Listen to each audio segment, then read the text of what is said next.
I know you're gonna dig this. They'll throw to second for one, and now they got the man trapped at third and tagging out. And 2nd and 2, handoff goes to McCaffrey up the middle, finds a little room, lot more room, and he's off to the races. Welcome to the In the Zone Sports Talk Radio Network. You're listening to the Just Us Sports Talk Show with your host, Kate Diggs from Harrisburg, Pennsylvania, the small city with the large heart, and co-host Dana the Hater Clark from St. Petersburg, Florida. Also co-hosting Murray E. Baskerville from Gotta Be More Careful, Baltimore, Maryland.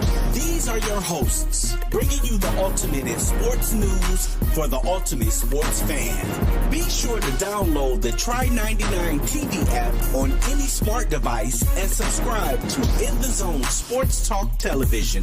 The cost is $4.95. Thank you in advance for your support. Now sit back and prepare to get into another episode of the Just Us Sports Talk Show.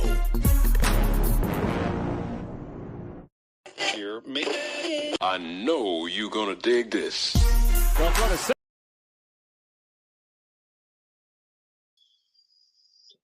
What's up, everybody? It's another Monday, March the 25th, 2024.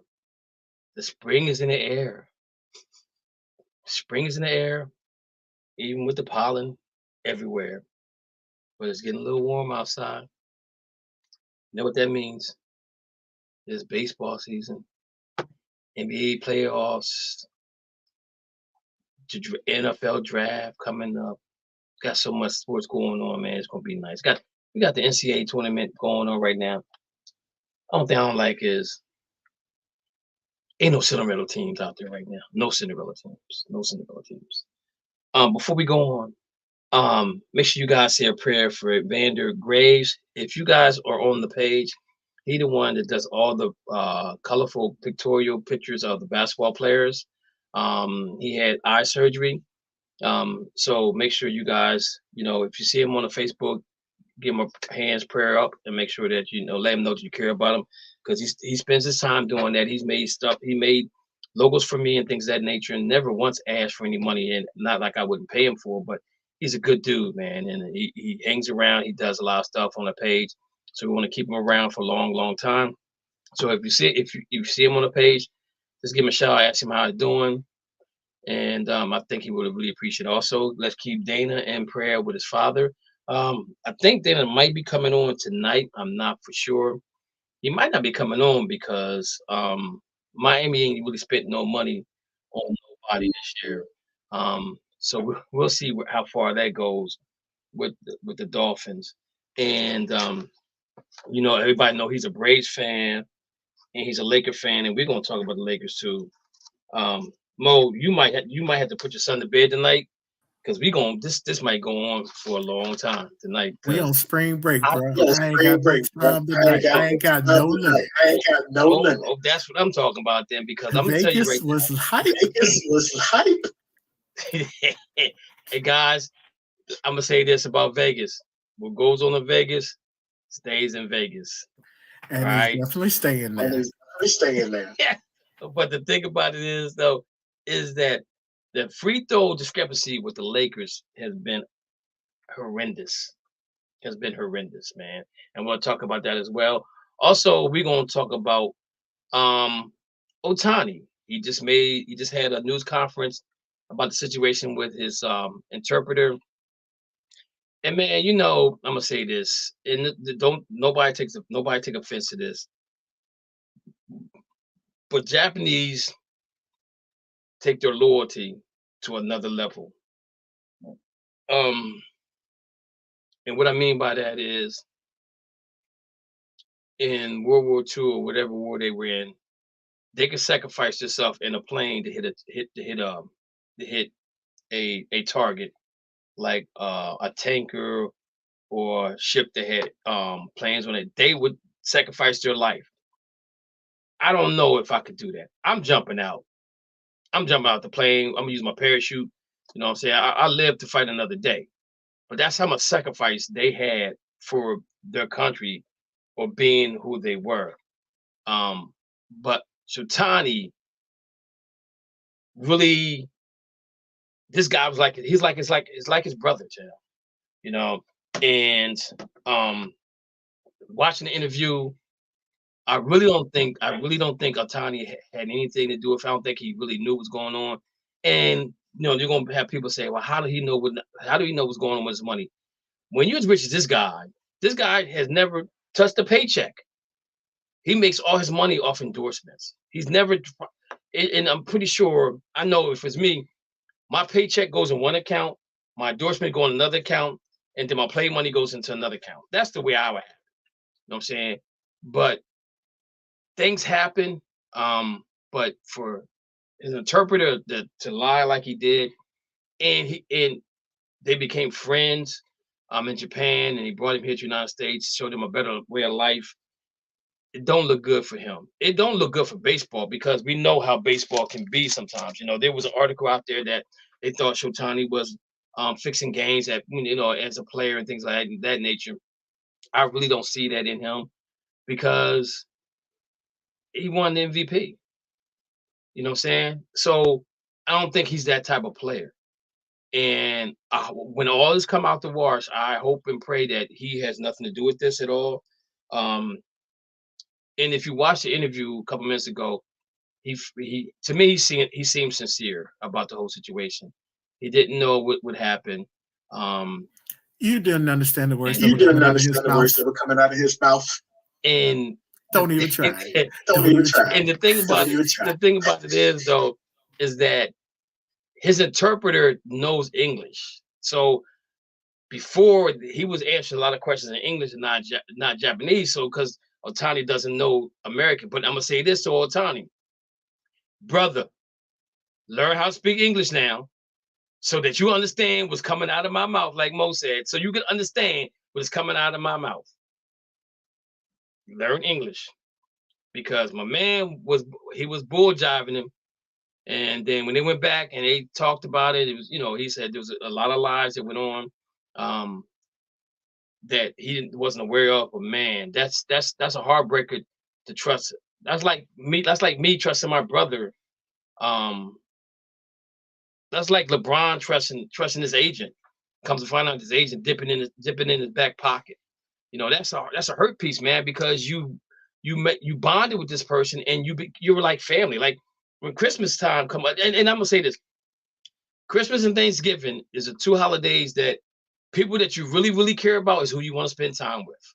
And if they're family or not family, and if you're with somebody that's not your family, that has became part of your family, and you're with them during Thanksgiving and Christmas, that means a lot to them, because that's where family kind of really get together and really become a family again during Thanksgiving and during Christmas. 4th of July, Memorial Day, those holidays where you just try to get tipsy because the weather's nice and things of that nature. And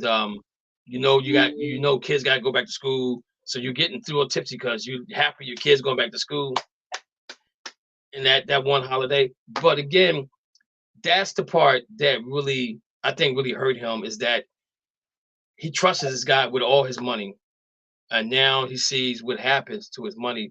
So I don't know if he'll ever get his money back. I'm assuming he will, because he's paying the interpreter. I don't know if he got him on payment plan, if he's using Clarion to get his money back every 2 weeks or whatever the case may be. But or not Clarion, or the other one, I can't think of the other place that you make payments on. Rent a center, pay here, buy here, what type of thing. I don't know how you're gonna have it set up, but again, man, people are just so devious about life, man.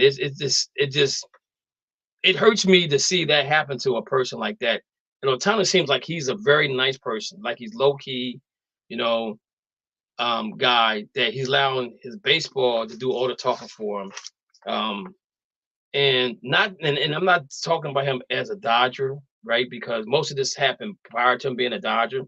But again, one thing I liked about him was that he was low key. You never really heard him doing a lot of talking about anything. He just let his baseball performance do all the talking for him. That's what got him paid. Any comments on that before we move on, guys? About Ohtani, your thoughts or anything like that? Who we got on the line? We got Matthew, we got Murray.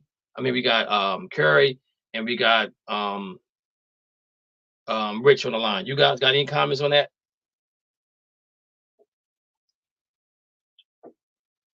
Just wait and see what the MLB does for investigation. Because how the MLB does when it comes to not just with this, but just any punishment in general when it comes to investigating players. And so, Matthew, let me ask you a question. Do you think if it comes out that he had some involvement in this, how does that make the MLB look? Because, the MLB is there. Do anybody disagree to me that the MLB is getting the game is probably getting better because they're changing the game around to make it faster. So you're not sitting there for 6.5 hours watching nothing, fall asleep, nodding off, slopping in your popcorn or getting drunk in the stands and can't make it to the bathroom. So you just pee right there where you're sitting at because the game's so boring. But I don't like the playoffs format for one. I think that needs to be changed. I'm not down with the play-in thing. I really ain't.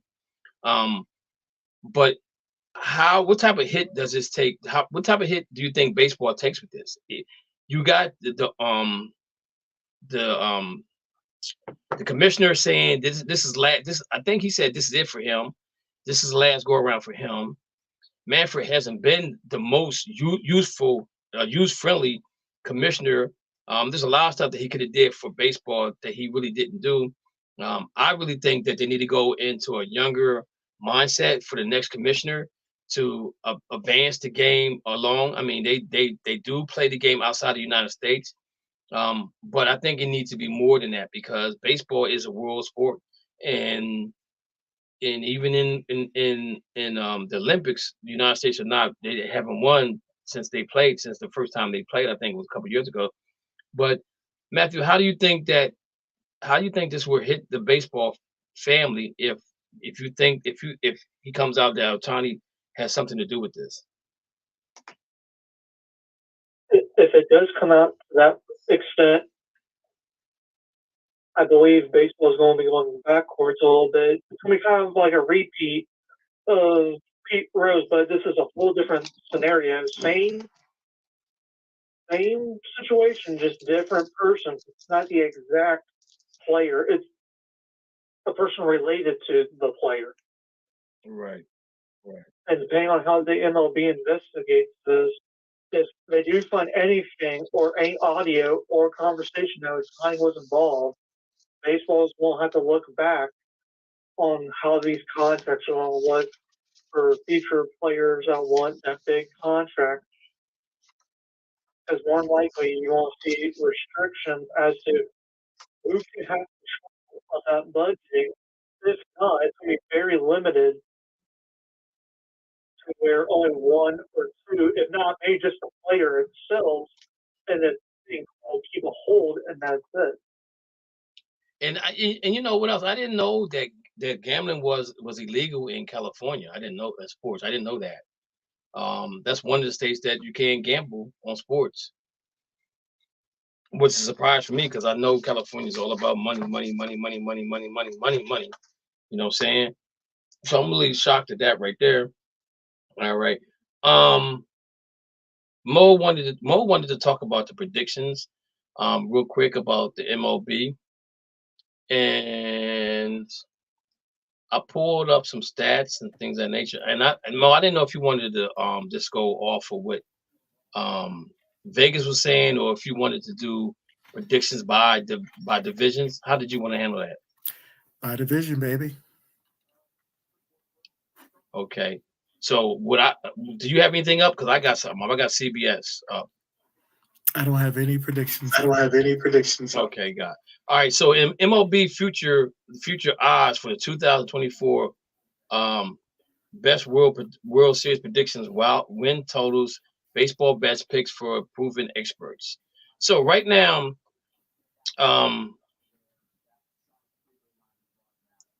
as you know, the World Series, they have,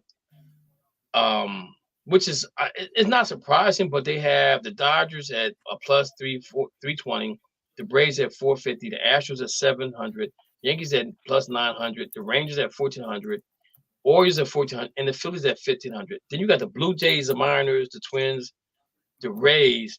So you have 1, 2, 3, 4. You have 4 teams. 1, 2, 3, 4, 5, 6, 7, 8, 9, 10. Out of the top 10, you have 2 teams from the National League that could win the World Series. Everybody, 3 teams, 3 teams from the National League that could win the World Series, which would be the Dodgers, the Braves, and the Phillies. And everybody else is the Astros, Yankees, the Rangers, the Orioles, the Blue Jays, the Mariners, the Twins, the Rays. And I'm just trying to think, guys. The Rangers. Did I miss something with the Rangers? Did something change with the Rangers? Did somebody leave the Rangers? What happened? Because before, when you win the World Series, they sent people everywhere, but now that's not happening. So did something happen to the Rangers that the Rangers are not in front of Astros or Yankees? Anybody know what's going on? They don't have the same starting pitchers. So they lost some of their pitching. They lost Jordan Montgomery. They lost Jordan Montgomery in the World Series. Okay. So now in the Major League prediction 2024 American League projection, they have the Baltimore Orioles winning 90 games, the Yankees 3 games behind them, the Rays, the Blue Jays, and the Red Sox still at the bottom. In the AL Central, you have the Twins at 85 wins, the Guardians at 80, the Tigers at 80, Kansas City Royals at 74, Chicago White Sox at 62. If that ends up that way, somebody's getting fired. Let's see here. And the AL West, you have Houston with 90, Texas with 86, Seattle Mariners with 86, which I think I want to put my money on the Seattle Mariners to win that division or be in the play-in. The Los Angeles Angels at 71, Oakland Athletics at 66. And ladies and gentlemen, I don't know if Oakland actually are going to move to Vegas because Vegas doesn't want them. They're a team without a city right now. So I don't know what's going on. I thought they had already bought the land. And they're saying, you can go back to Oakland if you want to, but I don't know how that's going to happen. So in the National League, you have the Braves at 96 wins. Hey, Kev. Yeah. Oakland. It's not like Compton. It's not like Compton. You don't know that song? Wow. You know that song? Wow. Never mind. So you got the Braves at 96, the Phillies at 89, the Mets at 79, the Marlins at 78, and the Nationals at 64. If the Mets end up with 79 wins, somebody's getting fired. All right. In the Central Division, you have the Chicago Cubs at 84 wins, the Cardinals at 83, Cincinnati Reds at 81, Brewers at 78, the Pittsburgh Pirates at 74. I think me personally, this is probably one of the most competitive divisions. I'm not sold on Chicago just yet. I think Cincinnati ended the season pretty good. I think they're going to give it a run for the money. In the National League West, Dodgers with 95 wins, the Diamondbacks with 85, the Padres with 82, the San Francisco Giants with 82, and the Colorado Rockies with 63 wins. Mo, do you see anything? You see anything? You see a common denominator here? The biggest common denominator. They're not really discussing any teams that are on the come up or teams that I see that could be better. And I got to be honest, I'm not paying attention to baseball. I'm loving the offseason for football. That's why I'm still in my Steelers gear. I'm loving what's going on with basketball because my Celtics are looking good. My Yankees, losing Garrett Cole hurts. But at the same time, the one thing I think about is the Yankees have better odds of winning the division than the Orioles with Garrett Cole being out 1 to 2 months. It makes no sense. They're just looking at betting odds. They're looking at who people want to bet on instead of what is actually going to be true. I think the Orioles, and especially if they're sold to somebody else, where they can actually spend money on players, I might become an Orioles fan. Okay, I'm lying. I ain't ever becoming an Orioles fan. I'm always going to be a Yankee fan. But I do root for the Orioles. I like them. They're a young, upcoming team. But then you also got to look at the Twins. I mean, that division just sucks. The Twins, the Guardians, the Tigers, the Royals, and the White Sox. You might as well just throw away that whole division. Ain't nobody win anything out of that. That's just like the AFC. The NFC East was when the Cowboys won it with like 7-9 that year. That's how bad that is. The one team that I think that people are sleeping on is the Miami Marlins. The Marlins were good last year until they had lost players at the start of the year. They're still a young team. They did want to shed some payroll this year, but I didn't see them really do much. So I think they really have a good chance to be an up and coming team, just like the other team that I told you about last year, the Cincinnati Reds. I want to see them bang it out this year. I want to see them do well.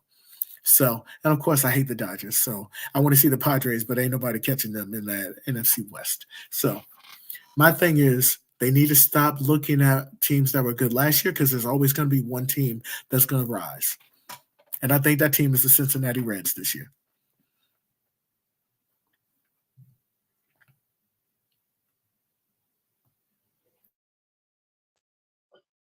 So let me ask you a question. Why do you hate the Dodgers so much, man? Is it because you're a Yankee fan? Because y'all spend more money than us now. I mean, that's the only reason. Y'all can't get us in the World Series. So there is no reason to hate you except for you. Y'all stole Yamamoto from us. We stole him? Yeah. We didn't steal nobody from nobody. He just said, I want to go to where the sky is blue all the time. Oh my God! Here we go. Oh my God! We also are blue too, right? Ooh, Yankees. Yeah. Y'all got that darker blue. Y'all got that dark blue. We got the sky blue. You know what I'm saying? We got the sky blue out there. We got that baby blue. That sexy blue. Y'all like North Carolina. We got the sexy. Y'all ain't that baby blue. Not the baby blue, but the soft blue. We got that soft blue. All right, moving on, guys. Anybody got any comments about baseball before we move on? Okay. I hate baseball. All right. So, Mo, let's talk about this thing. Pittsburgh get 2 quarterbacks, and Justin Fields is the other quarterback they got. I'm talking to people, and I hate when I have to talk about the Pittsburgh Steelers in a good note, because I hate them just like you hate the Dodgers. But I got to give them credit on this one right here. To pull this one off, it was slicker than slick. But I'm going to tell you right now, I know there was some tampering going on. There had to be some tampering going on because Chicago says, we allowed him to pick the team he want to go to because we had better offers, but we felt because he did not give us no slack, no trouble, no turmoil about leaving, we said, okay, well, where you want to go? And he said he wanted to go to Pittsburgh. And I said I would love to see Justin Fields in Pittsburgh. I loved him in Atlanta, right? But I love him in Pittsburgh too now. But the thing about it is, I was saying to the guys, I was like, yo, I said, Justin Fields is going to play right at 49%, so they'll have to, so that draft pick doesn't be more. But I said the biggest part about this whole thing is that now, when you got to prepare for the Steelers, you got to prepare for Wilson. You got to prepare for Justin Fields at the same time, because I think that they both going to get an opportunity to play doing all types of any game they play. 17 games, you're going to see both of them in the game, unless one of them get hurt, and then you'll see one or the other. But that's my mind thought when they got him, because the first thing I went go back to, I was thinking about what's the quarterback you had from Colorado? What's his name? Cordell Stewart. Cordell Stewart. Slash, baby. That's the first thing. Slash, baby. That's the first thing crossed my mind was that right there. I was like, wow, here they go with this mess again. You know what I'm saying? I said, I can't even believe they went and done this. But that's a great move for Pittsburgh. I'm happy for Pittsburgh, because it makes Pittsburgh irrelevant. And even getting Russell Wilson gives you a better chance of making the playoffs than it did with any other quarterback that you have on your team. So, and I think this move was made the playoffs last year. This is not about making the playoffs. This is about winning playoff games. This is about winning playoff games. Exactly. Well, I'm saying going forward, if you guys would have kept what you had, I don't think you make the playoffs with the quarterbacks that you had. So that's what I'm saying. I get your point is making the playoffs and winning some playoff games. I understand that. So it's you're going forward with what you're trying to do. So I get all that. But I was really I when the Justin Field thing came through, I was like, looked at my watch. I said, they did what? I said, man, I can't even believe this. We got both of them. We got both of them. I cannot believe it. So, was you guys, y'all need to stop that foolishness. Come on, man. Let me tell you something. He's a Miami fan. You got none. So last year y'all had the year before last. Neither one of them two quarterbacks is better than Joe Burrow, Lamar Jackson, or Deshaun Watson. Don't say Deshaun. Don't say Deshaun. Send them both out there together. They're the worst two quarterbacks in that division. Come on, y'all. Let's be real. Okay, Curry. Okay, who got the best defense? Who got the best defense in the division? Wait a minute, Mo. No, come on. He playing. Let it play. Let's let it play. No, let me say this. So, Curry, you heard me say that I think that both of them going to play this year, right? That was the key of the conversation. And I think what it does now, as a team that comes into plays Pittsburgh, you can't concentrate everything on one quarterback because you got to say to yourself, the other quarterback's going to play. So we got to watch film on that quarterback. So that takes you away from focusing on one quarterback through the whole film session because now you got to prepare for two quarterbacks. I think that's harder to deal with than it is one quarterback. Would you agree or disagree with that? I totally disagree with that because I don't think no team is going to have two starting quarterbacks. I mean, well, we may have this quarterback play this game. We may have. No. Now, if one of them gets hurt, yes, then the other one's going to go in. But I can't see running in quarterbacks on special plays like the Saints did with yes. Whatever that guy name is. Curry, I will bet you. I'll bet you. You like the Miami Dolphins? I'll bet you a Tua shirt. I bet you a Tua shirt that you're gonna see both of them play during the season together. One's gonna go in for one play, the other one will come out, or you may see them come. You may see both of them in the backfield together. Because now you as a team, as a defense team, you got to prepare for that. Okay, so during the season, and I'm gonna say this: Justin has to play 51% of the snaps in order for that draft pick to be a third. Was that third round mode? Fourth round. Because right now it's a fourth round. It goes to a fourth. Right, it's a fourth. It's a six now, so he got to pay next year. Not nothing this year. Remember, you're trying to get a first round pick from people. So I'm gonna say this, Curry. I get your point, but I'm telling you right now, that's a dual threat that nobody wants to mess with. And I don't see that as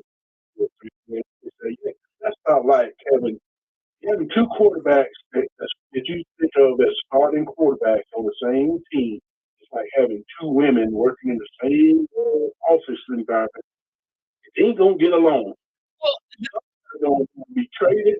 Some are going to want to be playing time. Egos are going to get involved in that situation. We can talk about NFL players. this ain't college now where you ain't got no choice. These guys now, they know they made their money. Okay, you key word was made their money. So Russell Wilson made his money. He went to Pittsburgh for $1 million or something. And Justin's still working off a rookie contract. So the money is already the money part of it don't even matter right now, because basically what you're looking at is you're looking at Justin Fields proving that he belongs in the NFL, and that market value price for him is $50 million. He got to prove to Pittsburgh that he's worth that much. And even if Russell Wilson is the bridge quarterback for Justin Fields to be the starting quarterback next year, he has to prove that to them.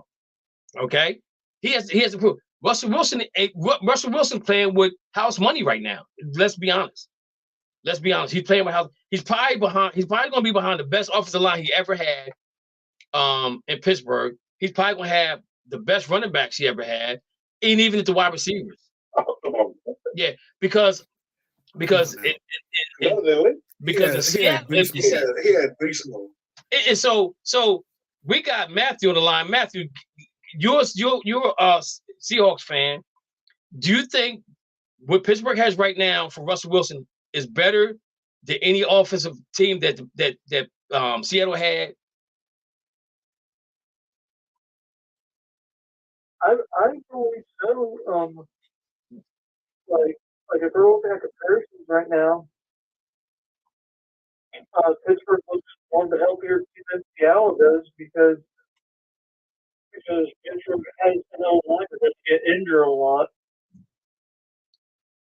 So we got Russell Wilson and Justin Fields on the field 50-50. That O-line, they're going to get used to it. And once they get locked in, Pittsburgh's going to be that dangerous team as long as the QBs follow their routes and the O-line stays healthy. Okay. So and that was my only thing though, is like Pittsburgh to me is a perfect offense for Russell Wilson to be in, because he don't have to do a lot, because he got a good tight end, he got wide receivers, he got a good running back, he got a good. The only thing that Pittsburgh got to do is find him a center. They got to find a center. We need a center. We need a left and right tackle. We need a left and right and a wide receiver. Because remember, we traded Deontay Johnson. And everything that you're asking for, you might get in the draft. You're definitely gonna get the center in the draft for real. And the wide receivers, there's a bunch of wide receivers in the draft right now. And what else did you say you needed? A wide receiver, because remember we traded Deontay Johnson. Right. But there's talk that we might get Ayuk from San Francisco. I think I just read something earlier today that said that they're not trading him. They're not going to get rid of him. They just ain't getting what they want. They just ain't getting what they want. And Ayuk came out and said, yes, it is happening. Because he ain't happy. No, he did not. Okay, let me post it. That is all cap. He said, I'm gonna sit back and let y'all talk about y'all. Mo and Rich, go ahead at it. I'm gonna sit back and listen. Rich is right. He said that John Lynch said. Go ahead, Rich. Go ahead. Go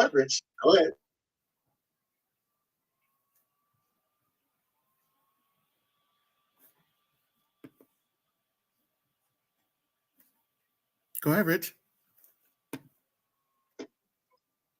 I'm sorry. Go ahead, Rich. I had you on mute.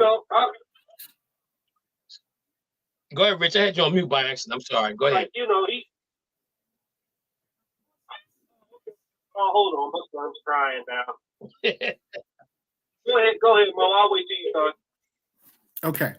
So John Lynch came out and said that we're not trading. We're not getting the trade package that we want. Then why did Ayuk pull? First of all, last week, why did he post to Mike Tomlin saying people say we're twins? People say we're twins. Why would he say that? Because and then one more thing. Because this came out today. When he was talking to Tony, and the one dude said, "It's from Pittsburgh," and they started laughing, and they started putting pictures of their phones, saying, "Oh, look at him, he kind of looks." And then now suddenly he wants to go to Pittsburgh. Okay. Okay. So let's talk about what Debo So let's did. talk about when what Debo Debo wanted to did. get paid. And Debo wanted to get paid. What did he do? What did he do? Got paid. Yeah. So he said he wanted to go to the Rams, and now he got paid. Yeah. Yeah. Got paid. But the problem is, y'all ain't gonna pay him. Y'all ain't gonna pay him. Y'all ain't gonna pay him. But ain't he franchised?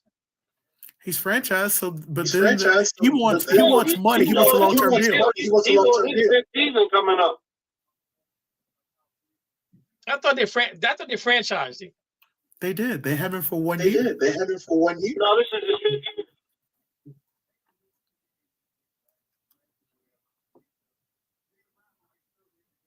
I thought they franchised him though. I could have swore they franchised. No, we didn't. He's our franchise. No, it's on his fifth year option. His 5th year option. 14.1 million this year. 14.1 million this year. Oh, so that's the team option, right? Yeah, it's for his 5th year option. It's for his 5th year option. Okay. Yes. Okay. But he wants to get paid. Right. But he wants to get paid. He gonna have to wait. He's gonna get paid.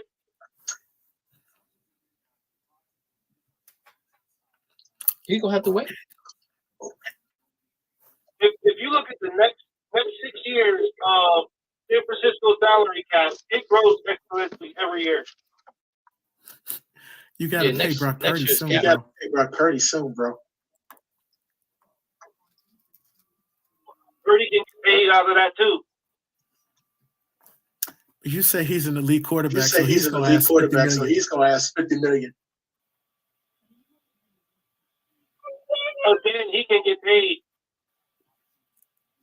Both of them ain't getting paid, bro. Both of them ain't getting paid, bro.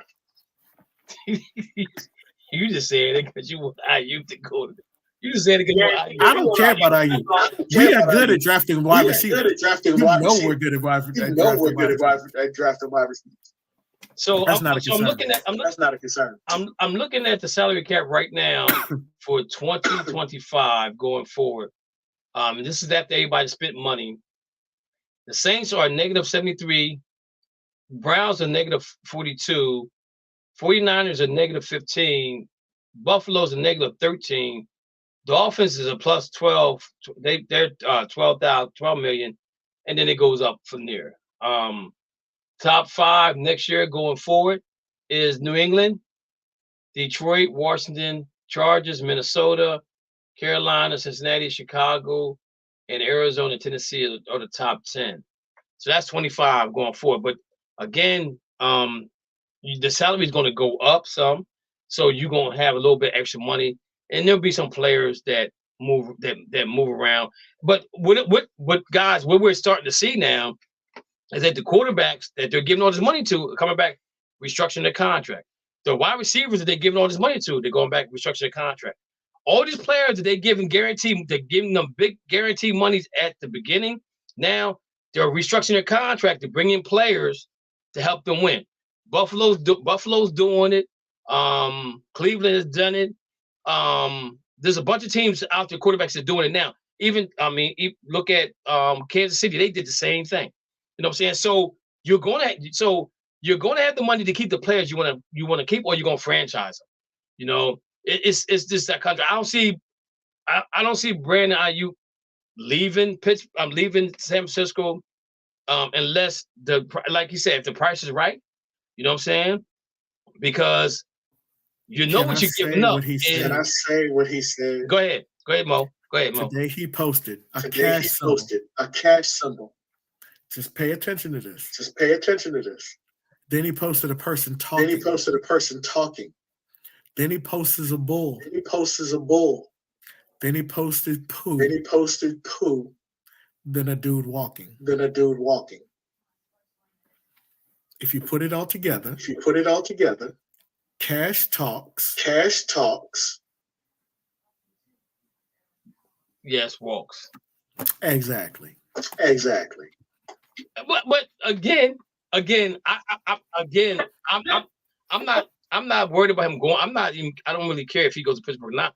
But I think that San Francisco finds a way to pay him. I really do. I think they found a way to pay him. They can Because pay he's him. part of that cop. Pay him. But then they're not going to be able to pay Brock. Then they're not going to be able to Brock pay 50 million. Brock $50 million. Well, is Brock on Brock on the back end of his contract? What year is he at his contract? They don't have a 50 option. They don't have a 50 option. He was a 7th round draft pick. He was a 7th round draft pick. They only had 3 year on him. So he's at 3 years. So this is this is a 3rd year in his contract coming up. The season his contract is due. Okay, so they'll franchise him then. The franchise is $35 million. Bingo. There you go. They're gonna franchise him and they give Ayuk his money. Now you good, and they're gonna tell him. Okay.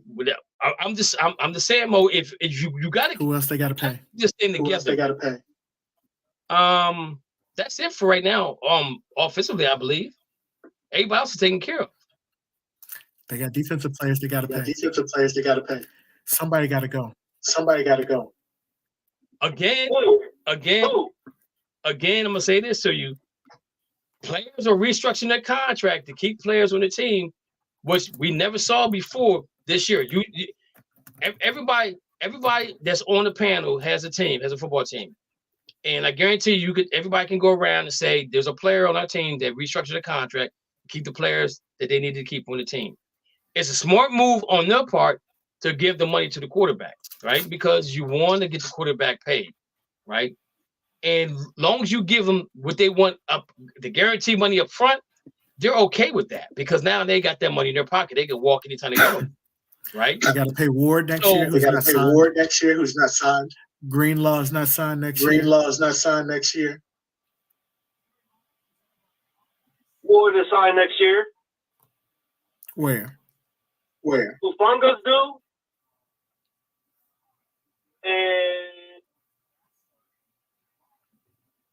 Greenlaw, his extension's coming up, but that's it.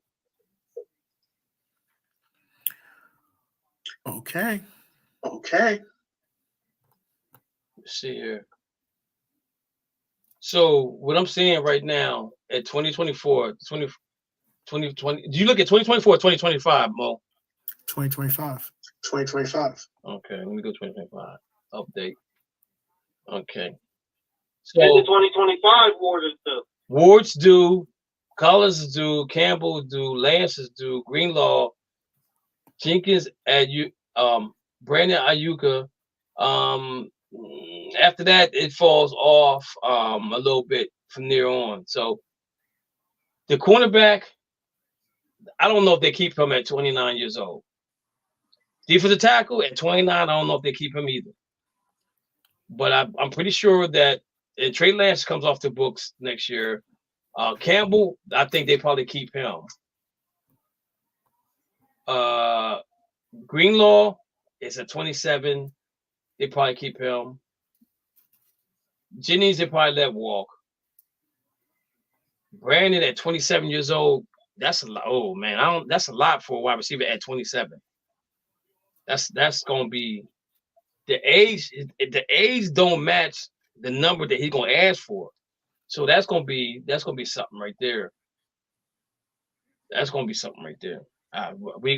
know. We'll have to check and see.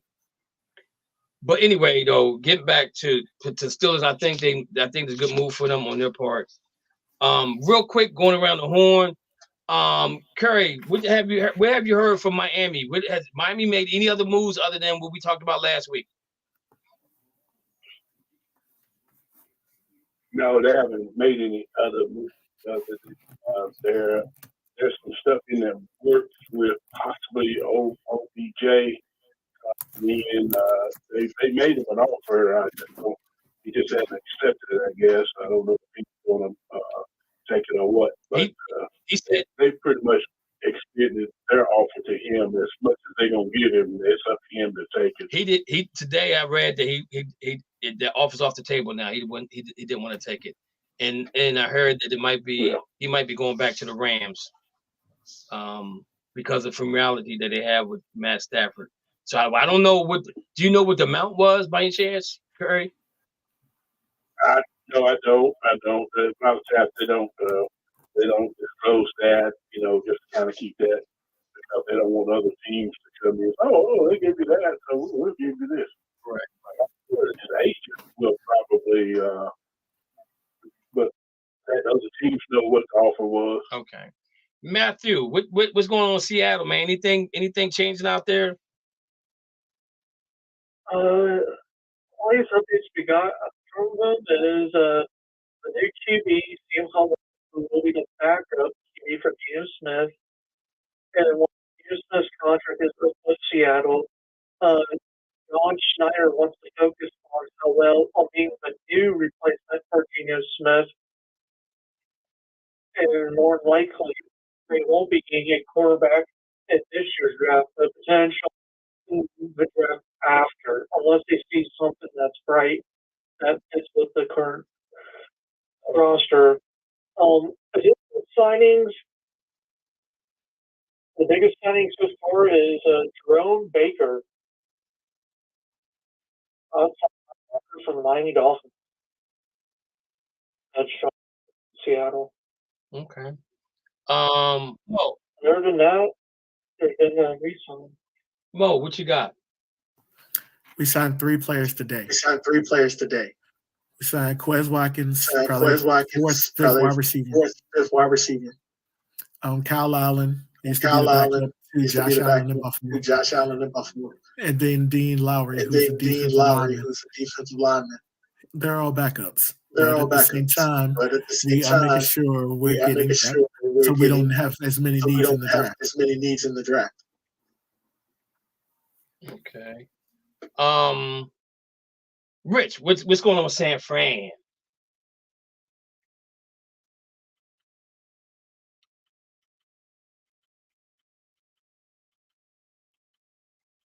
Rich, you out there? Hold on. Okay. Well, I'll chime in with the Rams. Nothing happened recently since the 21st. They re-signed Rosenboom, the linebacker. The Jimmy G thing kind of got me scratching my head because to me that means something's not right with Stinson. I think Stinson probably had abuse problem with alcohol. I think that's what kind of got him in the doghouse going forward with the Rams. So I don't know, nothing else really out there for them. I mean, there are some other free agents they're probably focusing on right now, but they haven't did anything with them right now. For the Browns, re-signing Rodney McLeod was big for me. The only thing scratching my head was a Jameson Winston signing because they just signed Tyler Huntley, which kind of I don't understand that at all. They gotta, I don't know. That's 3 quarterbacks. You have Jameson, Tyler Huntley, you got the kid from UCLA, and you got the starting quarterback. I mean, you got Washington. So you got 5 quarterbacks going into camp. So somebody's not going to end up going. Nobody's going to end up. Somebody's not going to be there. So I don't understand the Jameson Winston signing. That kind of scratched my head. Other than that, I really don't see the Browns what they did. I think they're trying to go all in right now because of cap space. They don't have no more cap space, so they got to go all in. Defensively, they kept all the players they needed to keep. I like that part of it. I really wish they would go back in the market to go out. I wish they would go back and even just talk to Odell Beckham just to see where his numbers is and see if they can get him to come back there. Because I think that he would probably be a good fit with Watson there, but I still think he's a better fit with the Rams because for him and Matt Stafford, they started clicking. And again, if he doesn't get hurt in the Super Bowl, he's the MVP. In my opinion, the game's not even close. The game's not even close. All right. The update today was soon. What's that? The today was the Miami offer contract. Yeah, he turned it down. They're just waiting. I read earlier before the show started that he turned it down. and that's why I think that's why the Rams are probably the next candidate for him to go there because of the formality he had with Matt Stafford. Rich, what you got for us? Anything from San Francisco side? No, we're just introducing some of the new players to the team, and then that's pretty much where we're at. Okay. No real movements. All right, guys. So, in some NFL news, there's some rules that's been changed. NFL is implementing a significant change in 2024 that will reward teams for successful coach challenge. So, I guess they're going to add another coach challenge to the NFL. Makes the game go along. It makes the game go longer than another 15 minutes for just a call.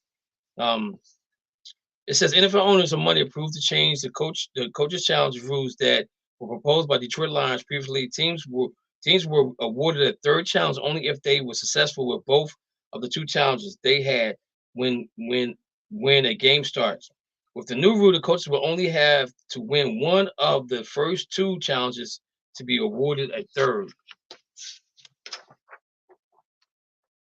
There has been countless examples of how successful coaching challenges can change the outcome of a game. So it's not a surprise that the rule was improved. Now coaches should be less fearful of wasting a challenge on a play that's close but could have a major impact. Team owners also approved much more controversial rules on Monday. More information to come. So, yep, I got that for you. So that's that. I guess that's a good thing, guys. They get 3 challenges. Here's the new band. Say that again. Here's the new rule that they added today. The one, the waist block or something of that nature. I know that one up in there. It's drop tackle. Yeah. Which SLTA responded that they are very upset and that they're willing to prove this on it if need be. So I mean I'm not a football, but I don't know what the hip check tackle is. Can somebody help me with that? Hip drop tackle. Absolutely. So so the hip tackle. It was something that as a former football player I was trained on. At the time, it was considered a safety. Like, it's hard to tackle because way back then, you had the harder version of it. Basically, like you're trying to wrap down around the hip line. Right. As you're bringing the player down. So, like, let's say the player's coming towards you. Uh-huh. And they run past you, but you're trying to tackle them. You try to wrap them around the hip. Okay. But not straight down. You try to bring them down to the left or right. My interpretation of the drop tackle is when you kind of tackle a guy and you're bringing him down by his waist and you landing on his legs. That's where they trying to eliminate that part of that tackle. That's going to be kind of hard, though, won't it? No, I mean that's you can end your guy's career doing that. That's about as bad as horse collar right there. So if you're grabbing a guy, if a guy's coming to you and you're in your stance to tackle him and you hit him in the waist and no, you hit him from behind. Oh, from behind. Okay. From the back. Okay. I see what you're talking. Okay, I kind of agree with that. I kind of agree with that. Okay. So like, look, I'm trying to take the wide receiver.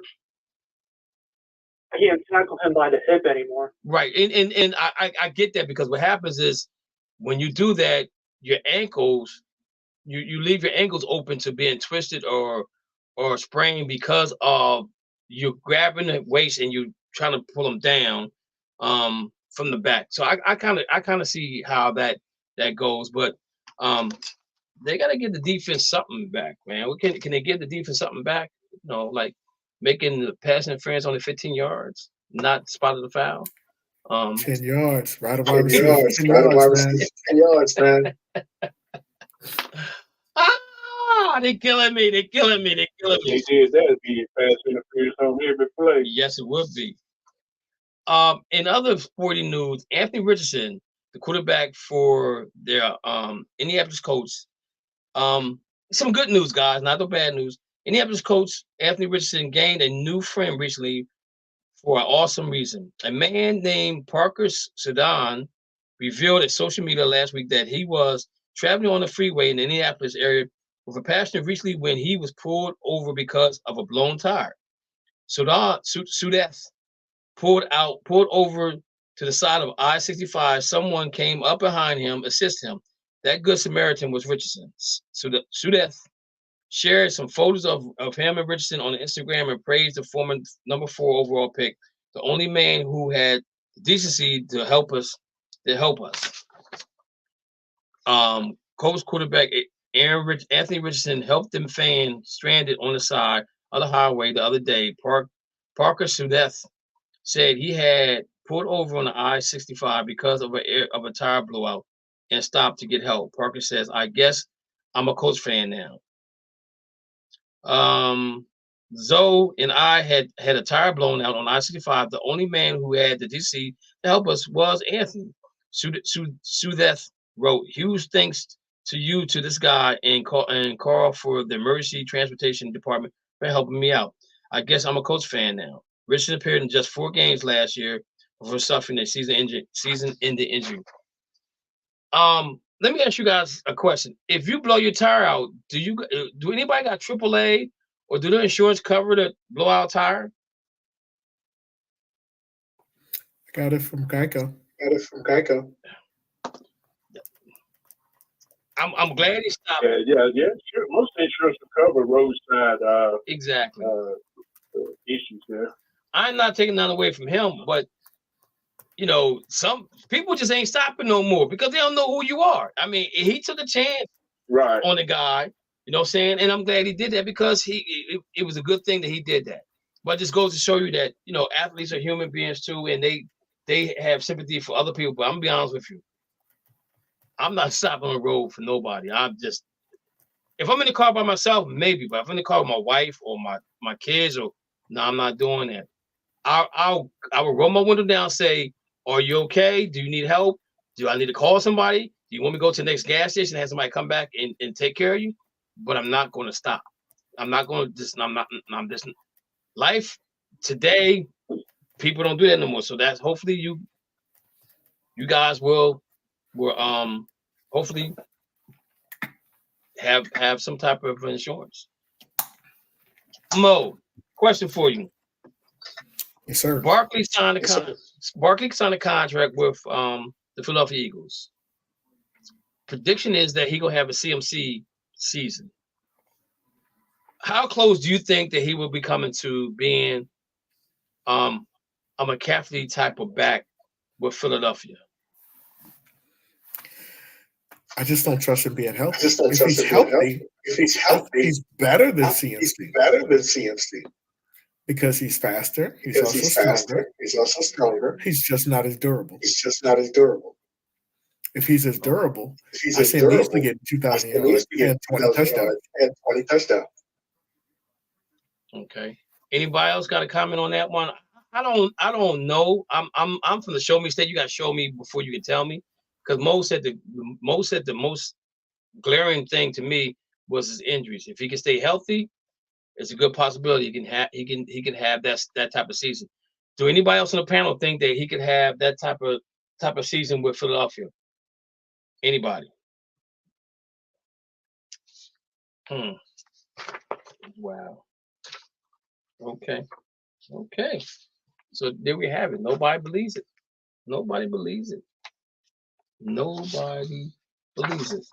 Deion Sanders comes out and says he will not let his son play for certain NFL teams.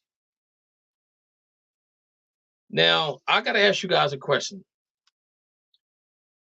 Iron sharpens iron, right? So would you want to be that player? Somebody has something to say? What you were trying to say. Okay. Iron sharpens iron. So do you want to be that player that comes in and revitalize a franchise? Be that guy that puts that team on his back and carry them to the next level? Or do you want your dad to say, nah, you're not going here, and if they pick you, it's gonna be another Eli situation? I think Deion is crossed the line on this one here, in my personal opinion. Let your kids predict their future for themselves. You may want them to go somewhere, right? But where you want them to go may not be a good fit for them. Now, you may say, I know, I'm dad, I know what's best. But I'm saying to you right now, the kid that's the quarterback, right? If we were to look at the NFL right now, let me pull it up here. If we look at the NFL and we look at, I'm looking where we at. I'm looking at the standings, and he comes out of college next year as a quarterback. The AFC East, is there anywhere possible that he could go?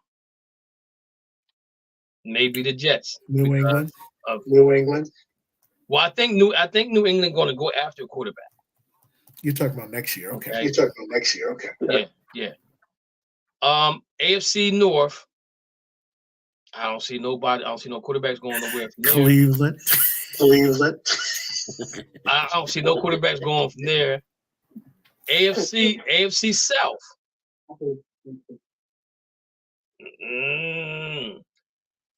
Tennessee, maybe. But I don't see no quarterback going nowhere from there. AFC West, possibly Denver, because I don't know if Denver's going to get a quarterback this year or not. I'm assuming they were, right? NFC East, the Giants, maybe. Washington, because Washington's drafting a quarterback this year. NFC North, Minnesota, maybe, because Minnesota has a quarterback there that probably won't be a starter the following year. So Minnesota could be one. NFC South, the Bucks, the Saints, the Falcons, the Carolina. The Saints, maybe. Atlanta, maybe. Even though they gave Kirk Cousins all that money. NFC West, depending on what my man do in Arizona, could be a possibility. So every team that I kind of said are not, and the Rams. We think And the Rams. Might retire. Stafford might retire, man. He might retire, but I think that and Seattle's going to definitely. Well, they did trade for Washington. They're going. I think that the Rams are draft. They're going to probably draft a quarterback this year, because again, I don't know about Bennett in this situation, but let's throw the Rams into that equation. But the teams that I named that definitely looking at a quarterback are not winning anything no time soon.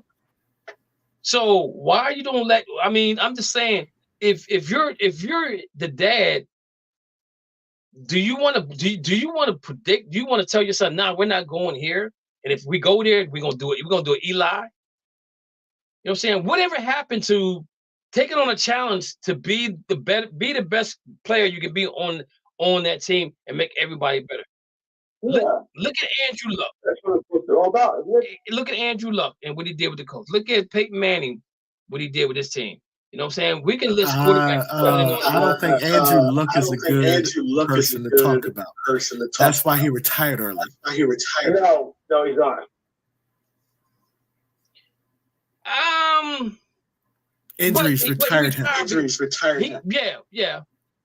But the thing about it is, the injury retired him because that's when he retired. But when he the offensive line was terrible. The offensive line was terrible.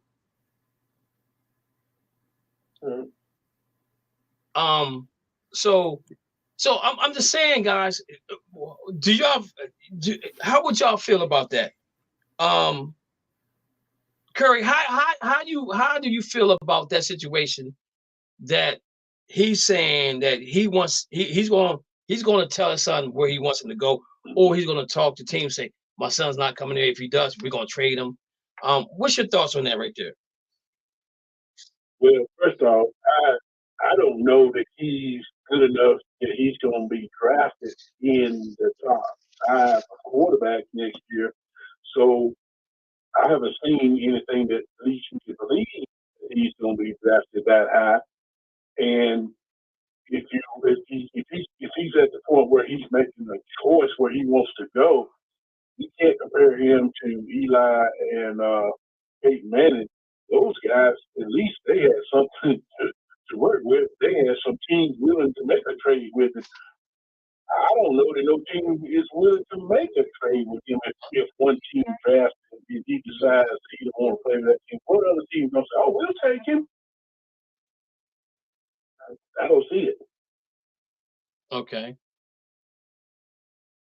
Anybody else got a comment? If he get to the NFL. I think this year is going to be telling how good he is. Telling how good he is. Yes. Okay, hold on. Give me 1 second. I'm trying to get out of the way. I think Shador is good enough to play somewhere. And I think last year was unfortunate for him. You know, they didn't have an offensive line. Like, it was his first year as a head coach, and they did everything that they needed. But I think this year, Shador is going to show them why he's a top 5. I'm not going to say top 5 pick, but top 5 quarterback. Okay. And I think that if he does become a top pick, that I think the team needs a quarterback. And honestly, I think it's going to be the Chargers. I honestly think that they're going to get rid of Justin. I don't think that he's what Harbaugh is looking for in a quarterback. So now let me ask you this question. Based on my history. So let me ask you this question though. So my thinking is that the Chargers are going to go after McCarthy. What's your thoughts on that? Because if they go after McCarthy, then they're not going to they're not going to draft another quarterback. Or do you think the Chargers need more? You know what? If they do, I think that I thought that they should have been in the hunt for quarterback once they hired Harbaugh. I didn't think Justin Herbert was going to work out in LA under him. Okay. And so I would not be surprised if they did bring in JJ. And then, I don't think they'll make a trade with Denver, but they might.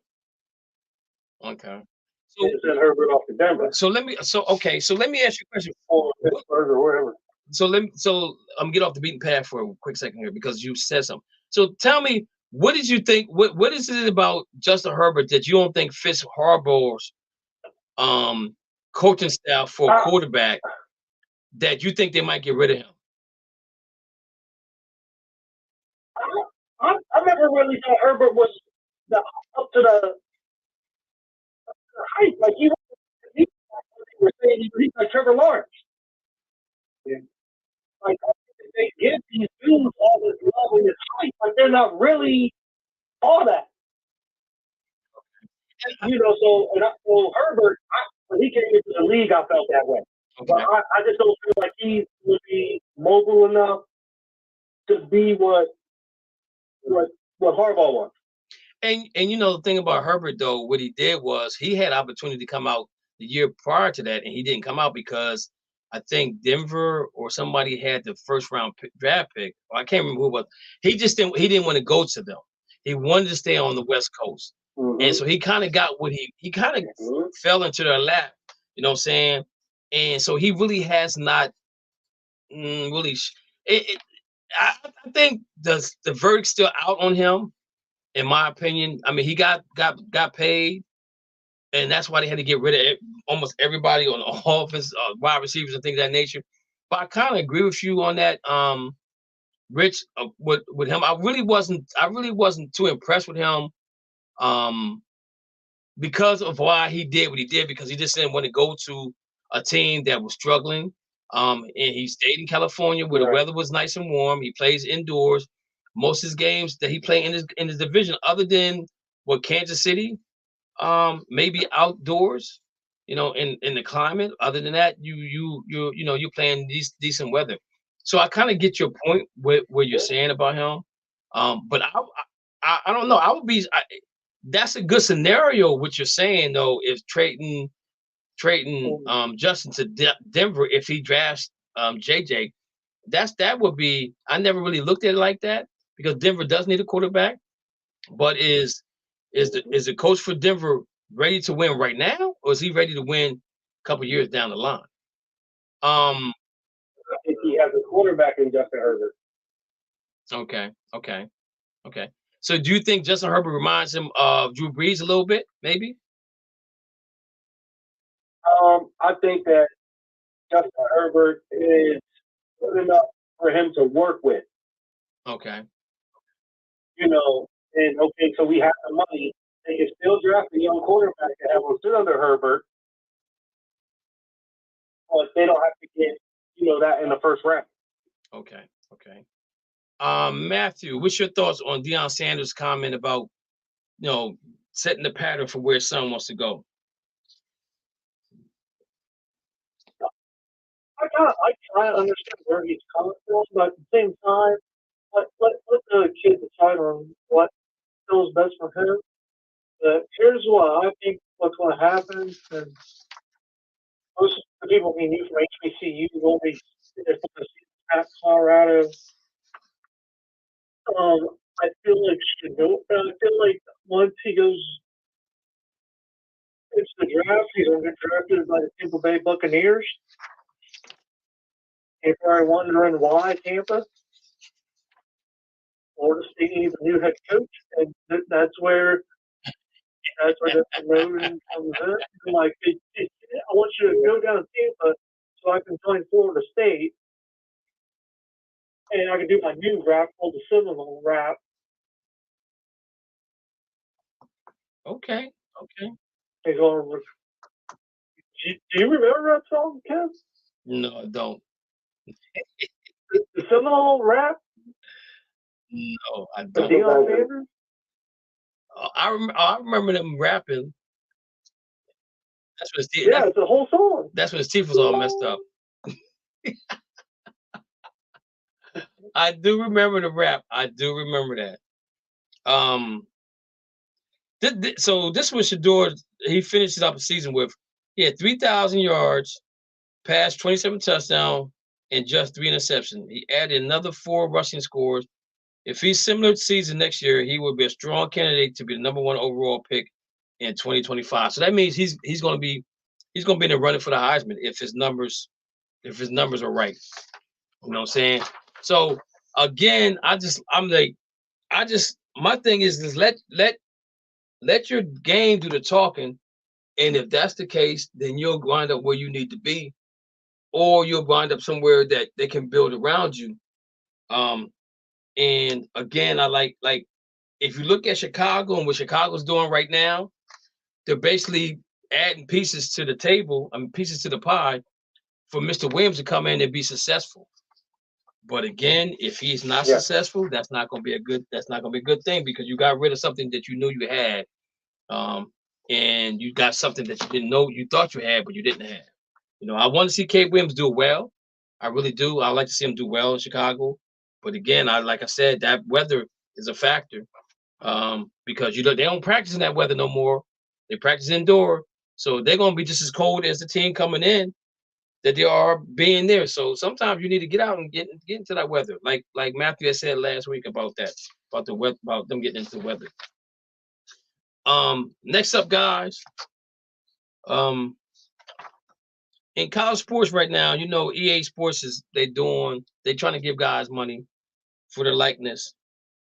And it says here right now they have this is what it says right here. EA Sports released a teaser on Thursday confirming that every FBS school will be included in a highly anticipated new college football game. And we now know what the competition what the compensation will look like for players who choose to be featured in it. Over 11,000 college football players from 134 FBS programs can now officially opt into the feature in the EA Sports College Football 25, which will be released later this year. EA Sports Vice President of Business Development Sean O'Brien told ESPN Michael Rothstein that each player who opts into the game will receive $600 and a copy of the game. Is $600 enough, my guys? For your likeness to be on EA Sports? I don't know. I don't know if that's enough for me. No. It says if a player from a Division I FBS opts in, that would amount to a roughly $7 million investment for EA Sports. O'Brien said the $600 was determined by examining the deals EA Sports completed with the other sports titles, including the Madden NFL series, the NHL series. Players who opt in will receive $600 regardless of how much success the game has. The players will be paid annually and can opt out of future installments of the game. They're in games. So annually, annually is a year, right? That's you get $600 one year that you're playing for EA Sports. I don't know about that one. If I'm a bench player, I'm taking it. I'm taking it. Wait a minute, Mo, what'd you say? If I'm a bench player, I'm taking it. Matthew, what did I'm you a say? freshman, I'm taking it. So with the payout option that they got, where are you going to hop out? Mm-hmm. I can give you a good example of that right now. Go ahead. Let's talk about it. Of one player that has done this. And that's Arch Manning from Texas. He opted in and opted out. But he is allowed to opt back in at a certain point before the semester starts. So why did he opt out and then opt back in? What was the reasoning? So he opted in, but then opted out. Well, so what was the reason for him doing that? Do you know? He currently hasn't came out with anything about yet. It's nothing negative about it. Just it's the timing of it, because they're probably still reading what's in that whole paperwork. $600. Mm-hmm. Because they might look at it as they switch to the game, they might offer him a little bit more, or it could be a point where, let's say, he's looking at a job right now, but if he signs that contract, he might not be able to have a job. Okay. Because you got to think with some of these contracts or endorsements, there's stuff that athletes can and can't do. Right. But that just depends on the position and how well your stats are from that previous year. Okay. But they are expecting him to opt back into the game before the next semester starts. Okay. All right. So that's what's going on in college football. Also in college football, the NFL wants college football playoffs to make a change. And what it is that now the playoffs been pushed out, and the Saturday after the holidays, when the NFL has games on that Saturday, they're asking them to play those games on a different day because they don't want the competition between pro sports and college sports to be on TV. Didn't we talk about this earlier? Didn't we say this was going to happen? We talked about this earlier. We talked about this earlier, how this is going to affect the NFL after the holidays. This is going to be a mess, man. I think after this season, 12 teams will be going up to 14. It's going to be a mess. You're going now. Granted that Yeah. if your college team is not playing, you're going to be watching your pro team. But man, is college football better than pro football? Yes, it is. It's more exciting because them guys are giving you 110, 120% on the football field because they want to get to the NFL. You know what I'm saying? And the games that we playing during week 12, during the NFL season, they may not be that important than the playoff game. So this thing is going to this. I can't wait to see how this all pan out because again, you got football who's trying to add another game to the season after 2025 season, which pushes the Super Bowl out another week. So you're looking at Weekend. Oh boy, you're looking at Valentine's Day weekend, the week of Valentine's Day, week that Valentine's in is you're looking at the Super Bowl. Okay. And the funny thing about it is, while the FBS version of college football is going on throughout the regular season, the FBS will already be done with their season and their playoffs, despite them having a 2014 playoff, because they have a correct format system where they don't have to interfere with the NFL. Right. But the NFL is saying that when the bowl game is over with, now that's our time to shine. But they're saying, well, yeah, but we're going on this week. We our product's a little bit better than what it was. So there's gonna be some head knocking going on. there is. And it's just we're gonna see how this thing pans out. 'Cause I'm gonna be honest with you, I would week 12 unless the Browns are playing a divisional game. I'll go back and forth on the TV. But if you're playing Pittsburgh, I ain't missing Pittsburgh game for no college football. You know what I'm saying? I'm just not gonna do it. I just can't do it. Any other comments, guys, on this right here before we move? It is going to cause a lot of confusion. You got to have two things. The college football. Of course, you go. You have too when you have some of those games Saturday and college football. Of course, I was thinking that. It's going to be very easy that it's going to decide which one you want to watch. Yeah, because basically what it's saying here, the question for the CFP is whether the pros of not having compete with the NFL overweighs the cons of scheduling 2 games on Friday. If the CFP doesn't move 1 game, it will possibly for the NFL and the CFP to schedule their 3 combined Saturday games without much of an overlap. If there are 4 games in total day, the overlap will be inevitable. Obviously, the interests of the CFP and the NFL are aligned. Both wants as many viewers as possible, which is why they don't which is why they have done their best to avoid one another in the past. It would not be a surprise if a change is made either this year or the second year of the 12-team playoffs. As simple as that, guys. We're gonna be bumping heads. Bam, bam, bam, bam, bam. Say that again. They better have some good teams for that top 12. I totally agree. They better be. Ain't nothing to compete with the NFL. Is that yes. Oh. Welcome back. What's up, Dana?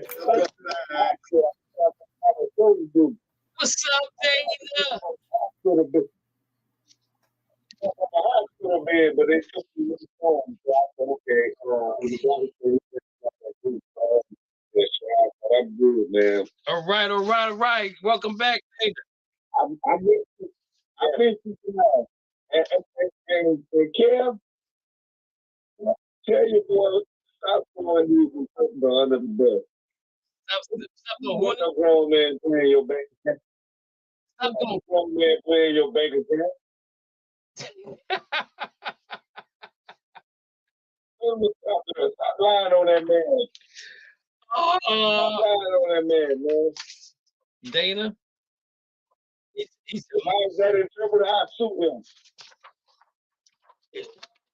Dana, did you hear the interview? He said his interpreter was speaking English, so he didn't know what he was saying until they got back to the hotel. Then the truth, then the truth came out. Yeah, you believe that? Yeah, I believe that. You $1 million. $1 million, man. My money. Yeah, but sometimes you don't know what's in your money.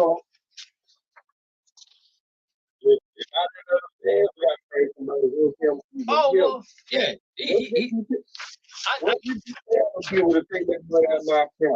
I guarantee you, he gonna learn how to speak English. He gonna be the most speaking English Japanese person we know from this point on.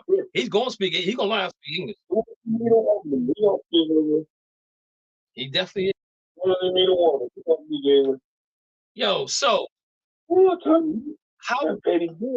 how bad has betting gotten in professional sports, guys?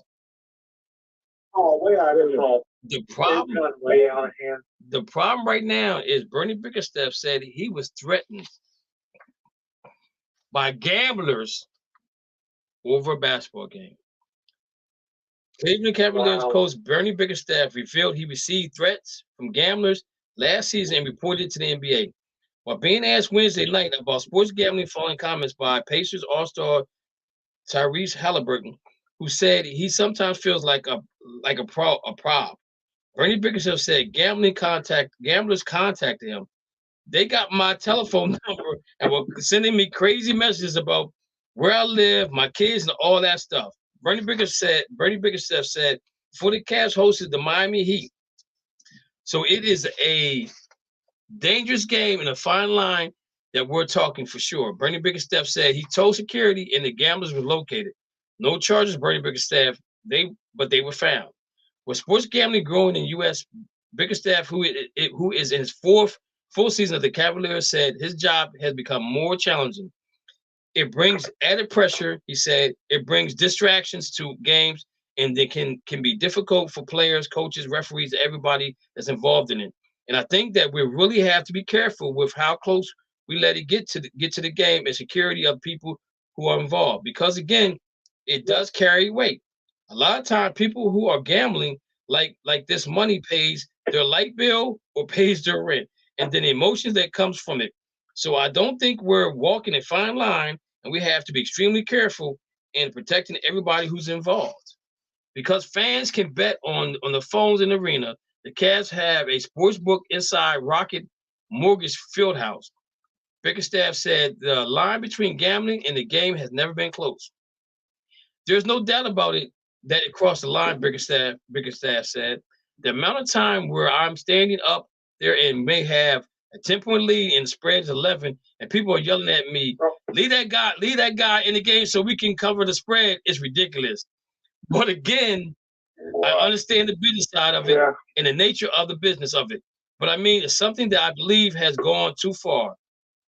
Following the recent game, the Cleveland Cavaliers, Minnesota center Rudy Gobert said he felt gambling is hurting our game.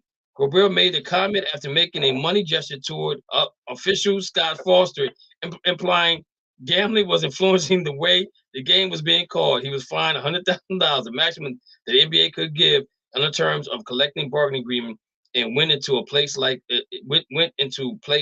year. Guys, yo, we knew this was coming when it came to gambling. We knew this, right? Yep. Yeah. I'm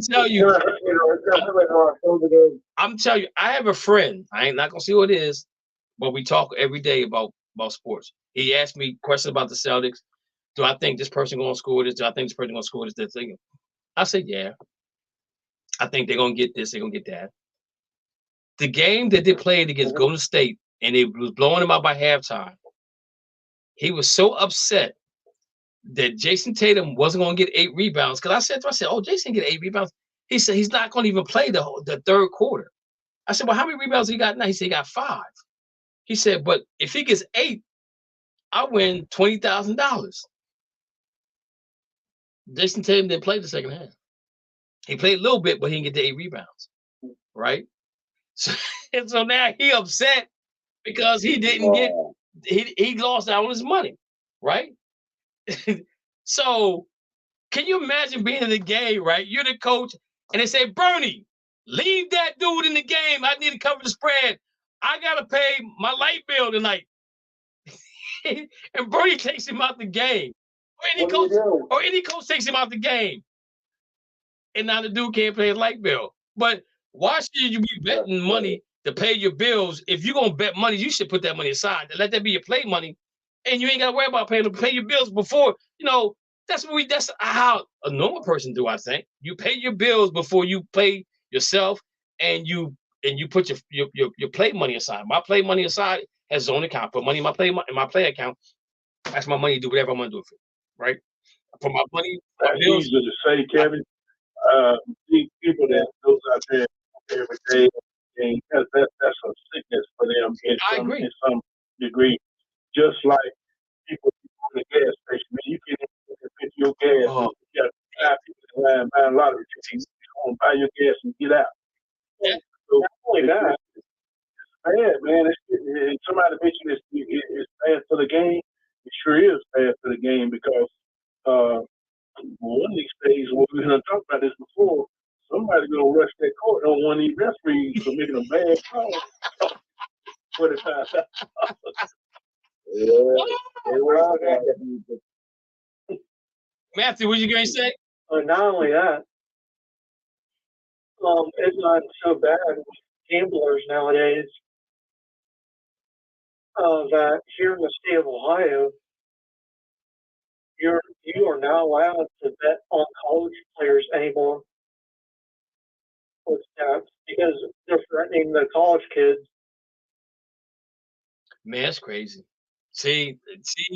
And with me, I have my limit. I know how much I need to put in, and I'm not going to get upset over the stats or anything like that because as long as you have the knowledge and you know that you are okay with losing, and what you feel is best. But if you don't have the budget or the knowledge, don't bother touching a subject at all. And that's the thing, man. I got friends that play FanDuel all the time. They're like, yo, Kev, get involved in FanDuel. It don't know $1 or $2, $3. I said, man, look here. I work too hard to get my money away. I'm gonna tell you how I am when it comes to gambling, right? My mom used to play the numbers religiously, right? My mom would probably play anywhere from $20 to $30 of numbers a day, right? And she's like, and she'll say, buy a scratch off. I said, Mom, I'm not buying no scratch off. She said, Kevin, here's $1. Go buy a scratch off. So I bought a scratch off, right? And I get $2. I said, okay, I'm going. She said, what you gonna do with $2? I put it in my pocket. And she's like, no, you made $1, so buy another scratch off. I said, Mom, I want the $2. I don't want another scratch off. She's like, boy, will you go buy another scratch off? So I would just go buy another scratch off just to appease my mom, right? But that's how I was. I would never. It never got. I can tell you how much money I've lost at gambling. I mean, at the slot machines. When I turned 21, I went to the Penn National here in Harrisburg. I lost $21. I left. Me and my wife went to Vegas a year ago, and I went to Vegas off of lift money. I lifted during the pandemic. I lifted, and I made about close to $3,000 lifting. I took $500 out the night before we left. The gamble, my wife took $250 from me and said, you can gamble the other $250. We're keeping this other $250.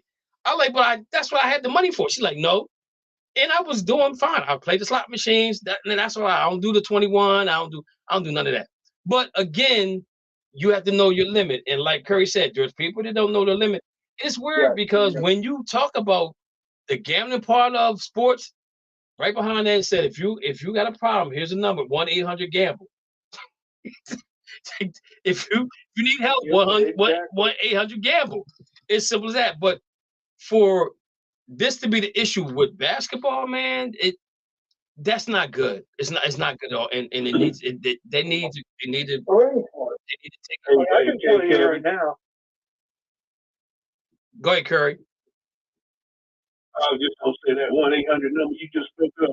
All that is just for them to say, "Hey, we already told you got a problem. Call this number, so you can't come back and sue us." That's just like putting the Surgeon General said, "Smoking can cause cancer." Back to cigarettes, you know, it's the same thing. You know, right? We already told you smoke, you can get cancer. So same thing. Now we already told you got a problem. Oh man! But we go ahead. That's keep them from getting sued. Oh my goodness! I just don't, man. I don't get it, man. I really don't. I really. Now let me tell you this, Kevin. Yes. Now with me, I usually do this at least every 2 weeks. I'll pull 25 and I'll split it around. Like $5 goes to NBA. Mm-hmm. $5 goes to hockey. $5 goes to baseball. And that's it. Like if I win something, good. If I don't, good. I learn where I'm good at and what I'm not. I wish everybody could be that good at it, man. I wish they could. I really wish they could. So I played with the March Madness on Thursday, Friday, and Saturday. Turned 40, almost 600. Woo. See, that's not bad. I mean, lose $40 is not that bad a deal.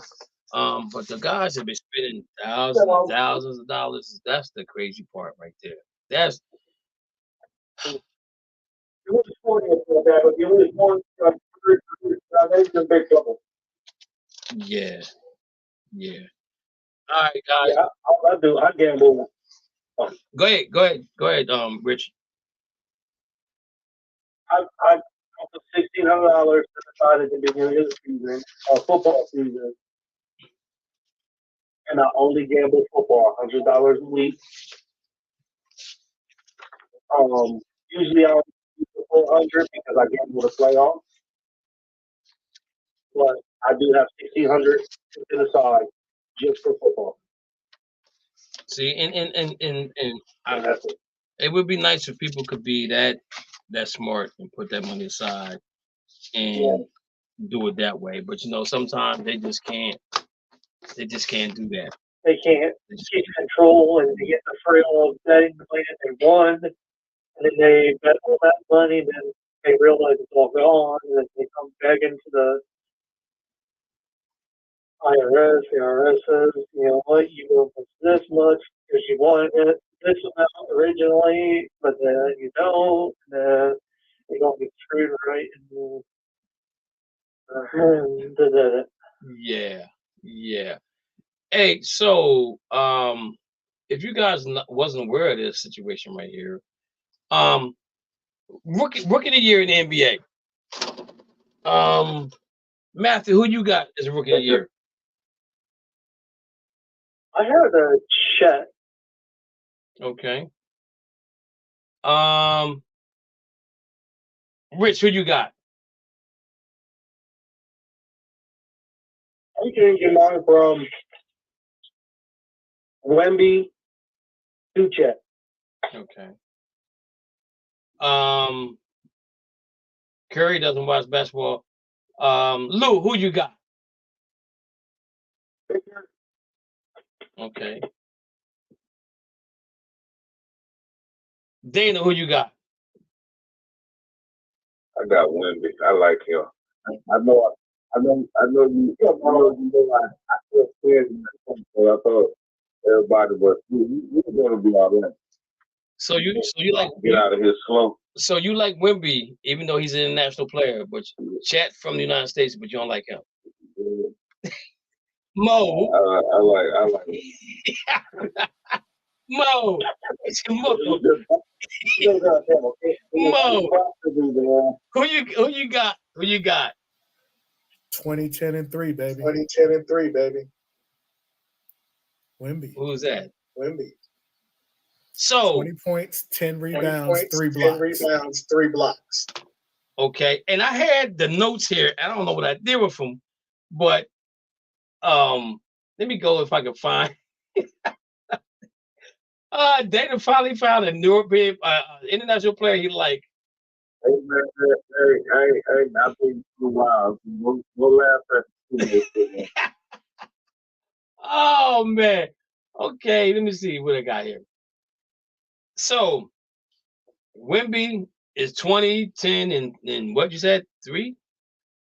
3 blocks. He also got 3 3 blocks. assists. He also got 3 assists. Okay. So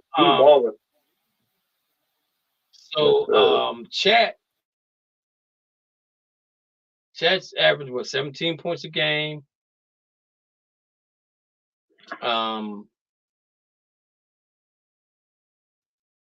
He's averaging roughly around, let's see, offense, defense. He's averaging almost 8 rebounds a game. He's assisting at 4.5. And he has a block. I see 2.6. I see 2.6. I don't see 4.5. I don't see 4.5 for assists. Yeah, I see 2.6. I'm sorry. I'm sorry. I'm looking at Josh Giddey. So 2.6 assists, 1 block. Well, I mean 1 steal. He got 2.4 blocks. He got 2. Just round up to 3. Okay, so Wemby rounded up to 4. Wemby rounded up to 4. Yeah, you can round up to 4. You can round it up. So I'm gonna say this, and I'm not a big fan of second-year guys being rookies of the year, regardless if they got hurt or not, because they get a chance to travel with the team. When they're hurt, they get to understand how the travel goes, so they're already a step ahead of a real rookie that has never been in the season, who's never played before in the NBA. So they're a step above them. But 49-21 makes me a Chet guy, because if Wemby was that good, then they wouldn't be that bad. Chet ain't even the best player on his team. He don't need to be. He's like third. He don't need to be. He's like third. You take Chet off that team, and I guarantee you they're not who they are. You take Wemby off the team, they have no wins. Oh, they have some wins. They have some wins, but they won't have as many as they got right now. But anybody, okay, so I'll tell you what. Let's do this. Anybody that's on this panel, anybody that's watching the show, please say yes or no. Did you think Oklahoma City will be tied for first place in the West at this time this year, last year, with Chet or without Chet? I told you Oklahoma City was going to be good. I'll wait. No. I'll wait. I told you they were going to be good. Well, think about it. They almost got Wemby. And I know, but my whole thing is that's why I think records should count for something. Chet has not missed a game. He's played in 70 games. They're 49-21. He's played in every game. He's averaging right around 30 minutes a game, right?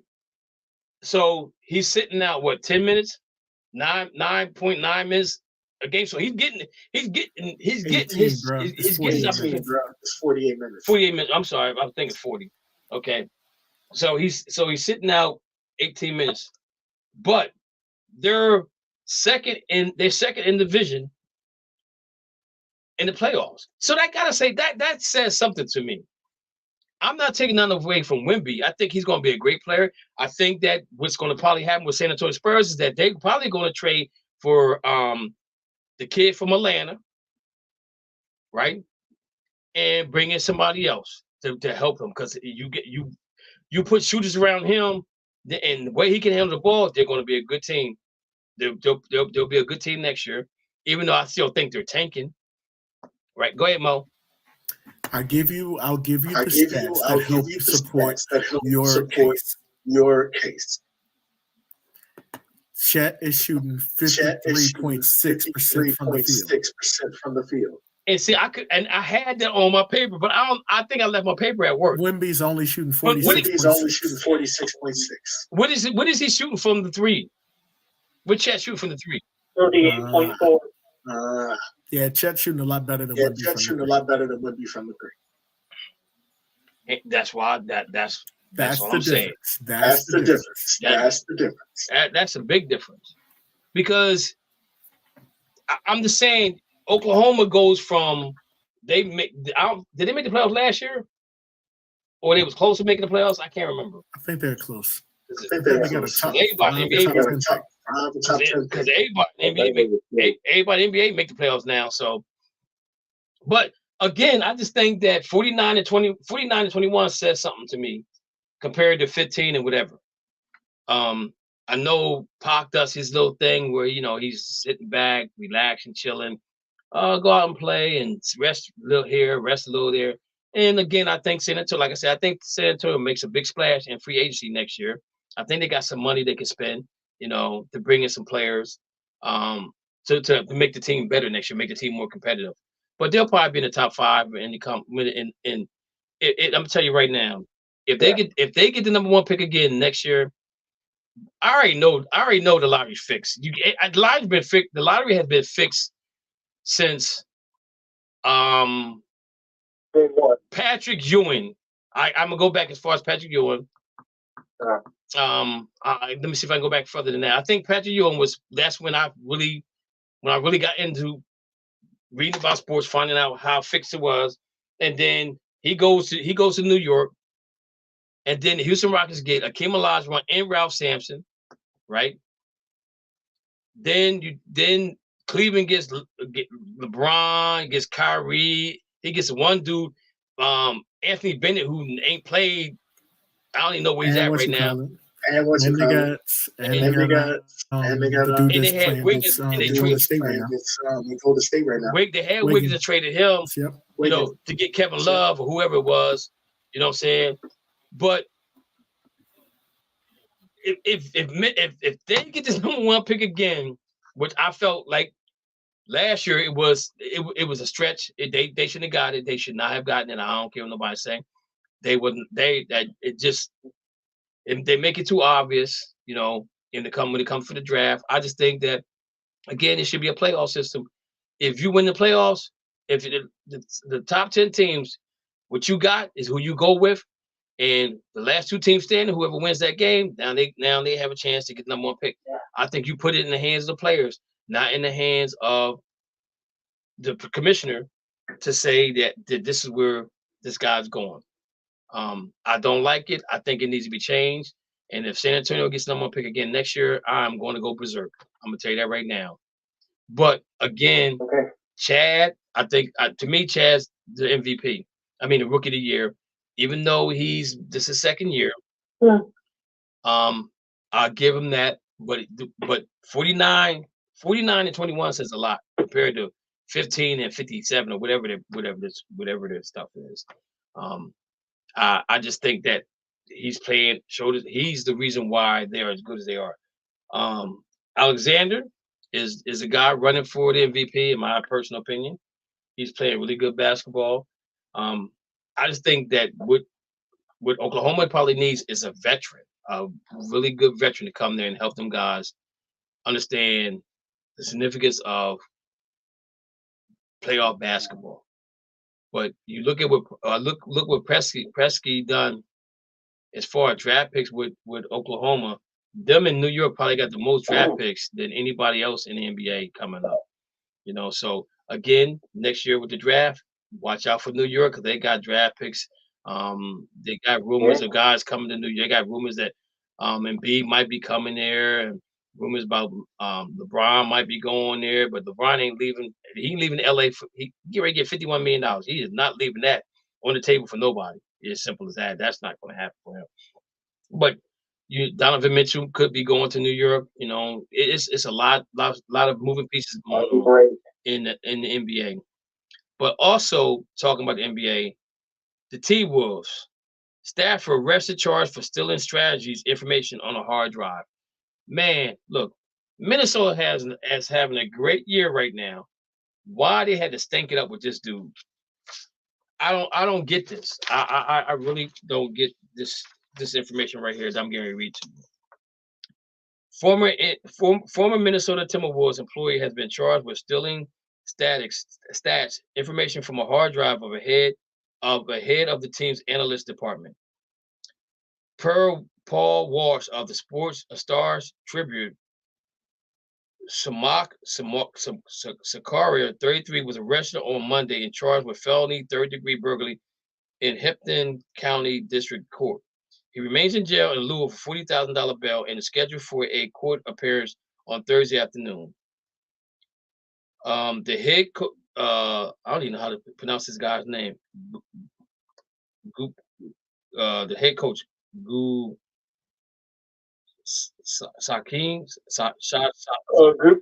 Yeah, Gupta. The head coach of Minnesota Analyst Department has his worked a hard drive stolen from his Target Center office last month for criminal complaint filed Wednesday.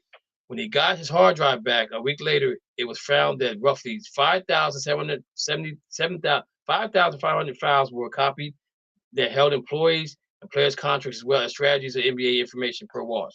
The hard drive also contained tax returns and other financial information, which his login password from the password management app, according to the complaint, was fired after the team learned of the hard drive disappearance. The team said in a statement that it was aware of the allegations and will have no further comment as the ongoing legal matters, per the compliment. Sakar told police after his arrest that as a member of the Minnesota coaching staff, he took the hard drive to put some stuff on it, but forgot to return it. After the search warrant was executed, Sakar's apartment near Target Center, authorities uncovered several hard drives of computer, 3 tablets, a multiple USB drive, and complaint statement. Police said one drive contained all the information from Gupta's hard drive. Gupta is concerned that Sakari is going to dissipate the priorities Timberwolves information and probably information on one of the court documents. Gupta first joined the Timberwolves in 2019 as executive vice president and served as interim president of basketball operations during the 21-22 season. After Tim Connolly assumed the role, okay, that's all. I'm gonna leave that alone. I'll talk about that next. I'm gonna talk about that next week. Real quick, guys. We got about 8 minutes left. We got Dane on the line, who's a Laker fan. We don't have a Houston fan. We don't have a Golden State fan. Can the Houston Rockets get in that spot right now? They're 8-9 in the last 10. They're playing great basketball. With a coach that got fired by the Celtics, and I'm looking at the schedule right now, and the Lakers. I think the Lakers are probably in the play-in 43. They actually end up being 43-37. Houston might see themselves fall out of it. Their schedule is kind of tough, but man, they've won 8 games in a row. 8 games in a row. I bet nobody can name the starting 5 for Houston right now. I know I can't. I know I can't, but them guys are balling right now. Golden State has lost. Dylan Brooks. Dylan Brooks. Golden State has lost 2 in a row. Steph's mad because he's under a minute restriction right now. Do anybody think that Houston can catch Golden State? They're where's that here? Let me get to the standings. NBA. Yeah. The standings. It's one game, 36-34 against 35-35. So they're 35-35. They've won 8 games in a row, and Golden State is 36-34. I don't think the Lakers have anything to worry about because everybody's allowed to shoot all these free throws. The Lakers get to shoot a lot of free throws now. but is Houston on fire? They're young. They're a very young team, right? They're 25-11 at home, but they're 10-24 on the road. They play pretty good defense. They're 114-112, so it's a plus 1.6. But they won 8 in a row, and they're 9-1 in the last 10. The question is, can they catch Golden State? And if they do catch Golden State, Mo, and Golden State doesn't make the playoffs, do you think Golden State is gonna tear this thing up? Do you think they're gonna move on from Clay, or what? Draymond. I think they'll just move on. I think if they don't make it this year, I think if they don't make it this try year, and go young, I think and they try and trade Clay They and try and also trade Draymond, Clay and try also and get him Draymond, try and get him into the cap and see what they can do. I think they're just so It's so far over though. Okay, Matthew, what did you say? I feel like Houston can pull it off, but it's not going to be easy. But just as how the rotation is, if your roster right now, you got Fred VanVleet, Jalen Green, Damon Thompson, Dylan Brooks. I think that they got to build on that charm of it. I think the biggest issue, Dylan Brooks. If you look at the schedule, they have 1, 2, 3, 4, 5, 6, 7. They have 7 games on the road, and they have 1, 2, 3, 4, 5 games at home. The biggest issue is that they play Dallas, Minnesota, Golden State, Miami, Dallas again, and they got the Clippers at the end. And so those games, those are all meaningful games. But the games they beat Portland, Sacramento, San Antonio, Washington, Cleveland, Washington, Chicago, Utah. Now, out of those teams they beat, none of them have a winning record other than Cleveland, I think. So, in Sacramento, they beat Sacramento, who has a winning record, and they beat Cleveland, that has a winning record. But the Sacramento game was on the road. The Cleveland game was at home. Cleveland doesn't have Donovan playing, so that's iffy thing right there. So the wins are questionable wins, but they're winning the games, and so that means that the continuity of what they're doing is getting better. But the back end of the schedule is going to be rough for them, but that gives them something to look forward to going forward because Houston got money, okay, and they look for a veteran and a player coming, a new veteran coming up during the season next year, free agent wise. Udoka proving that he can coach, okay, because look where they're at right now. You know, look where they're at. So I think that is going to happen. Also, guys, I'm going to tell you this right now. If LA loses in the playing game or they lose in the first round of the playoffs, Devin or whatever, Darvin Ham, he's going to be fired. The coach they're going to get, and I am not happy about this at all because he needs to be on the Boston Celtics staff. It's going to be Rajon Rondo. He would be the next coach of the Los Angeles Lakers if Ham is fired. Dana, you can write this down. I'm telling you this right now. This is all right. It's going to happen. It's going to happen. Go ahead. Go ahead, Dana. It's not even about sports no more. Say that again? It's about drama. Yeah, it's not really sports no more. It's all about drama. What I was watching, they was like, oh, the women they had a little drama. And then after a couple girls kissing, whatever. Just trying to get back to Houston and the Lakers. He could come over, hop up over me, and so they have group that Houston is very good from that Chelsea. That's what they're going to set it up. It's not about this. It's about the reality of the they just want the drama. So I heard a lot of muffling going on, but you're saying the Houston and the Lakers, they just want the drama? Yeah, they just want the drama with it. With LeBron. I'm sorry. I'm talking to you, brother. So, it's like people set it up and doing it, and you can go at it. Okay. You was And muffled. the ship is not moving along. Hey, I tell you what, Dana's consistent. He's consistent. About that. Mo, I'm gonna let Mo comment on the Celtics if he would choose to.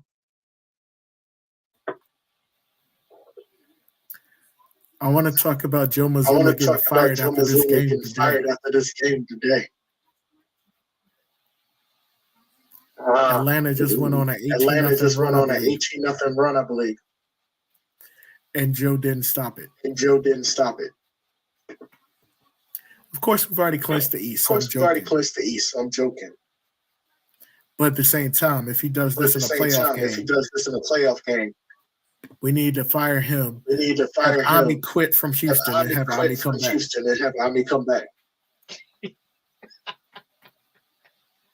Oh wow! That's not going to happen. I can't take this no more, man. I can't take this. That's not going to happen. We know that's not going to happen. It's a 19-4 run at the start of the third quarter. That's not going to happen. That's not going to happen, God. That's not going to happen. He's not coming back to Boston. We are not playing. We're not playing You're not playing Drew Holiday. So I get it, but at the same time, you don't let your team who has no energy coming out of the third get a 3-point, go back to 3. It was the 19-point lead at halftime. You don't do that. Hey, Phil, my phone still good? Yeah, turn on the iPhone, man. Okay. As far as basketball is concerned, it's coming down to the wire. We really didn't get a chance to talk about. Well, we got time because Mo said the spring break. So Kerry, let's talk about the NCAA because that's your baby. And I don't even know what my paper is. I could swear I brought my paper in. North Carolina turning me into a liar. Duke turning me into a liar. NC State turning me into a liar. The ACC is running things. Wolf. ACC is running things right now. You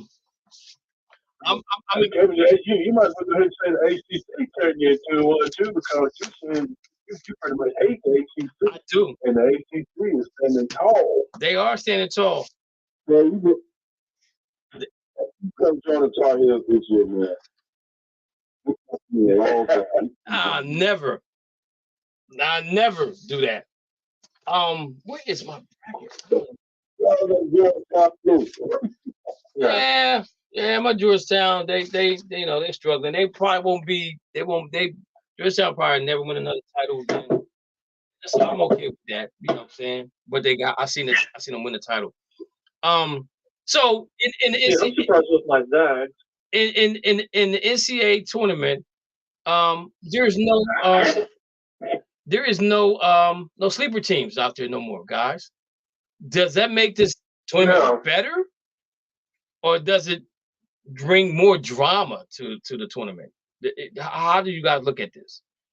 You know, my bracket, I'm telling you, my bracket's tore up. I have 1% chance of winning. My whole West bracket is 1%. My bracket is trash. I blew it up because the West was terrible. I'm gonna see if I can pull my bracket up real quick. So Mo just put his stuff on the bracket. I went from 8. I was at 8. Now I'm at number 9. Looking at my bracket is just terrible, man. It's just terrible. Now the east side of my bracket, I'm good. The south side of my bracket, I'm good. The Midwest, I'm terrible. The West, I'm terrible. Only team I have right now, Alabama, is green on the west side. On the Midwest sites, I don't have no green at all. It's all red. It's all red. It's all red. But I'm gonna say this though. Because Mo is an NC State fan, I watched him play in the tournament, in the ACC tournament, and the big dude is the reason why I'm watching this. He gonna play good in college, but he won't make the pros. He gonna have to lose some weight. Yeah. But I tell you what, he's gonna make it. He's gonna make it really interesting. And I'm kind of glad that the ACC Curry is still in it, because now I got somebody to hate. If the ACC wasn't here, I wouldn't have nobody to hate. So it's a good thing for me. I'm it's just one of those things that I'm rooting for. So we got Alabama we got North Carolina at Alabama, we got Clemson at Arizona, we got Creighton at Tennessee, we got Gonzaga at Purdue, and we have Marquette at NC State. That's gonna be a good game. I got NC State going all the way. I got NC State losing to Houston. I got Houston against Duke. That's gonna be a good game. I think UConn against San Diego. I think all the games that we have, Illinois against Ohio State, is gonna be good games. Now, we had talked about Gonzaga before not really showing up all season. So Matthew, what you think happened to Gonzaga that turned this thing around? I feel like they were not playing their real true selves, because when I watched the first game, I'm like, okay, that's beginner's luck. But then when you almost beat Kansas by 25 plus points, that's a red light alert, and that's like, okay, how far are we going to go into it now? Because I was very surprised to see them beat Kansas despite Kansas' injuries, because Gonzaga before I was born, Mark Few knows how to control his team no matter who he recruits, because he has mentality stability to train all of his athletes from start to the bench. Yes. So I expect this game this weekend to be very close. So let me ask you a question though. Let me finish right there. So do you think the game has passed Kansas coach and Kentucky's coach by? Do you think the game's passing by? Kentucky's coach, most definitely. Actually, within the recent days, there have been college students at Kentucky and majority of fans asking and threatening Kentucky University for threatening to fire head coach. It's not. It is what it is on their end. With Kansas, I feel like good game to almost to that point. But as long as they keep winning that first round, I feel like they're not going to get rid of that coach unless they're not in the tournament. Okay. Mo, what's your thoughts on Kansas and Kentucky? I think Kansas is fine, but I think Calipari. It's just lost it. You have talent to get first round picks, but you don't know how to put them together. It's almost the same thing that Coach K, but Coach K learned how to make them play together. So I just don't see Calipari changing it around. He should have came to NC State when he had the chance.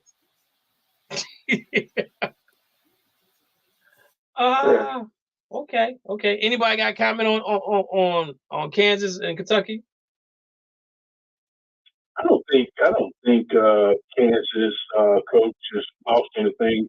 I agree. The injuries has hurt them, but as far as Calipari, I don't know that he's ever had it. I think he's probably one of the best recruiters at one time out there, because when he was at UMass, he recruited well when he was at Memphis. He had some good teams there. We should have won a championship at Memphis, and he's only won one championship at Kentucky. But I think what's hurt him in recent years is this transfer portal, where these guys now can go anywhere they want to go, and these teams can look bad this year, and all of a sudden they get players out of the portal, and all of a sudden that whole system has turned itself around. And it kind of reminds me of Nick Saban. When Nick Saban, all the players used to want to go play for Nick Saban. But now, see, things have changed now because, you know, you can pay these players legally now, if you understand where I'm going with that. Mm-hmm.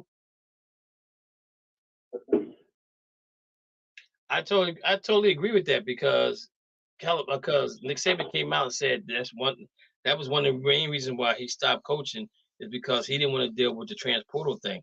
But but it goes to show you that, you know, money talk more so than anything else. Even though you gotta stop that.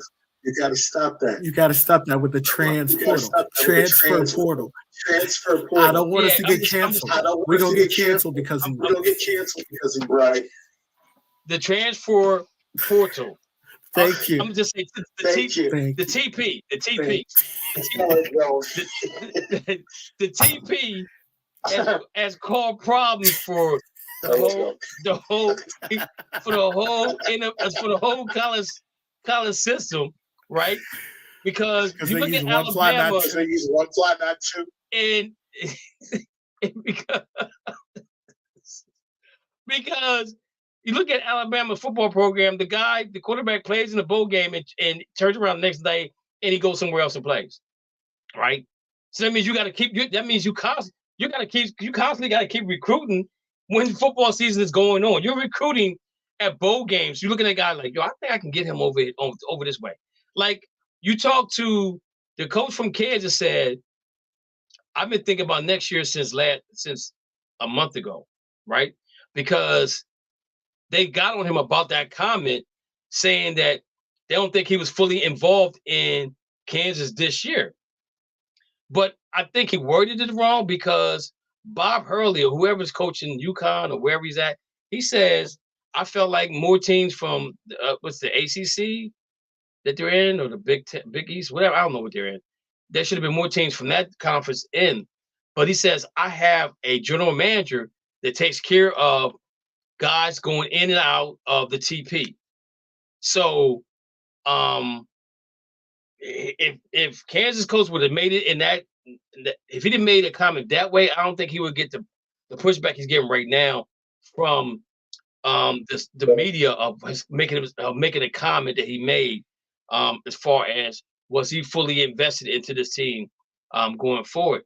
And if you think about Kansas is probably one of the schools that you pretty much have guys stay for the most part, you know, 3 years, maybe 4.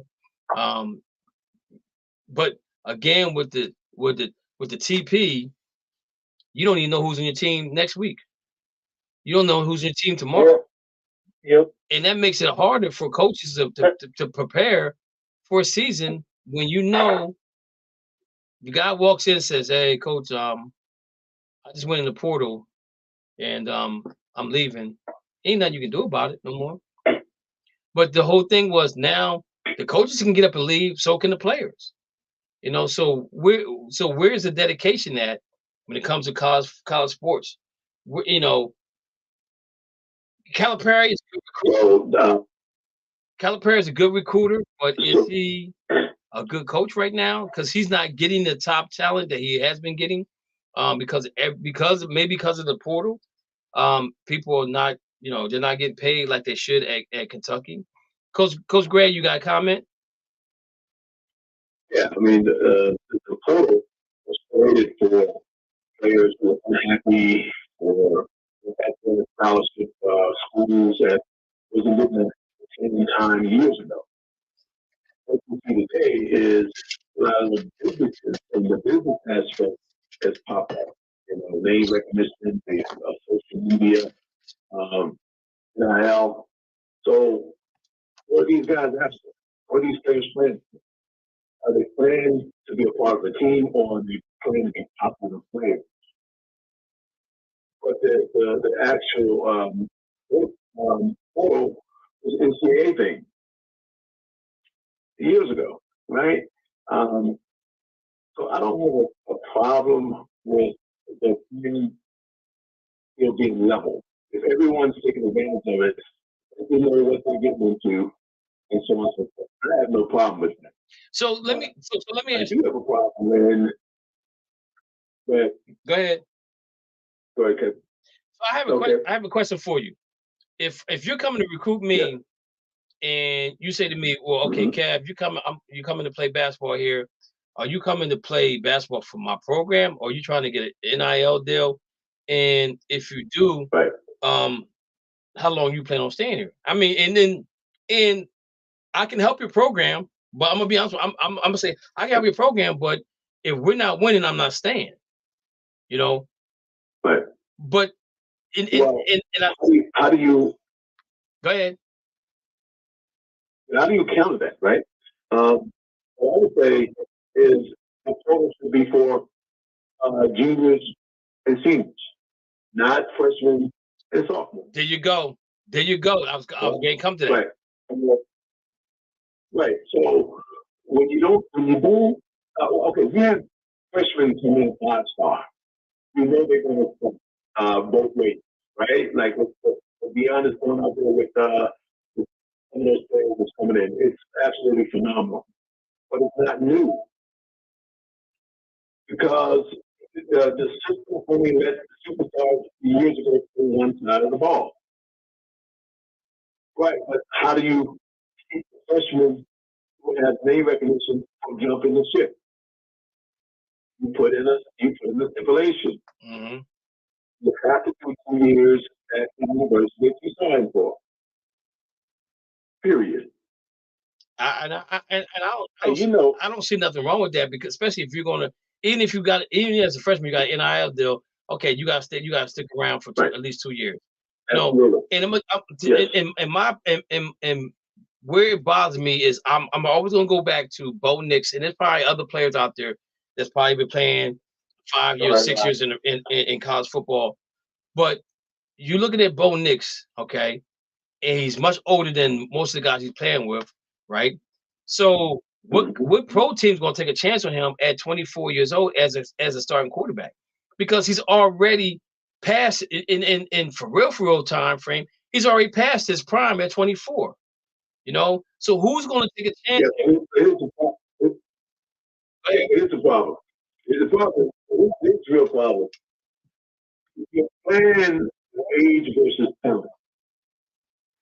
Now, I was told years ago when LeBron James was 27 years old, this guy wanted to try out for the pros at 27 years old.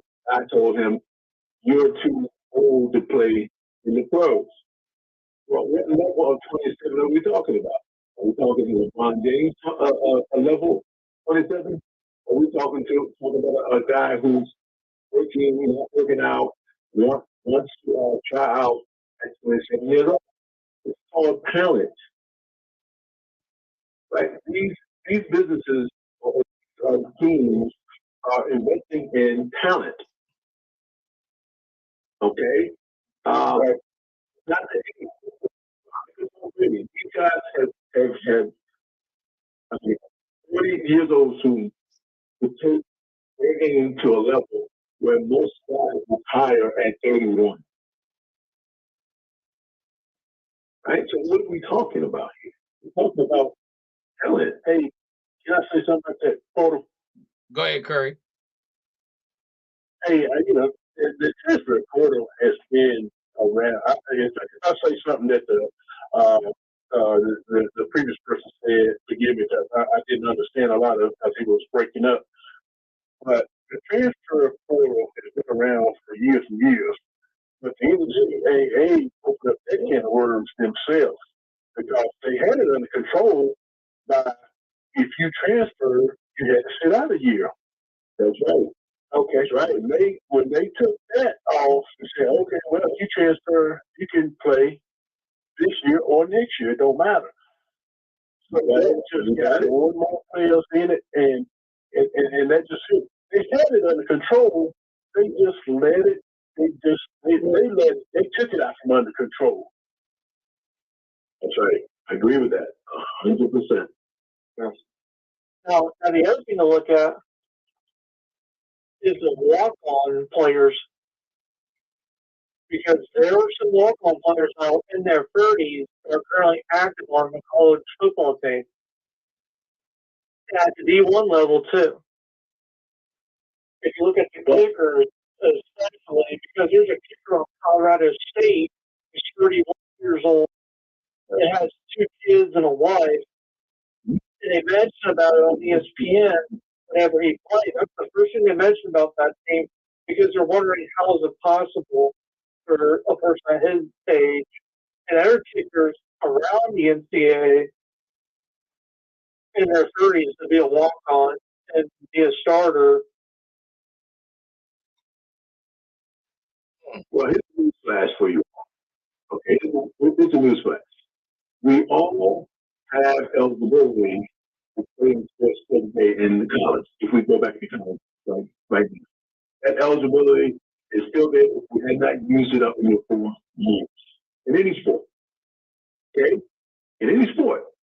So it's not an age thing, because if there was a cap on the age, then say that.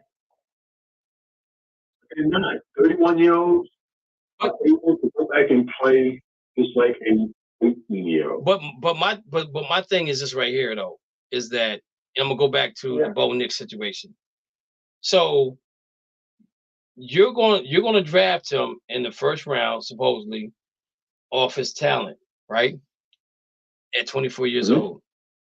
And he more likely he's going to a team that's not gonna be good, right? So he gotta get his money. He can get his money. He gotta get his money right now. If he's in the first round, his money's guaranteed. I don't know if he's a guaranteed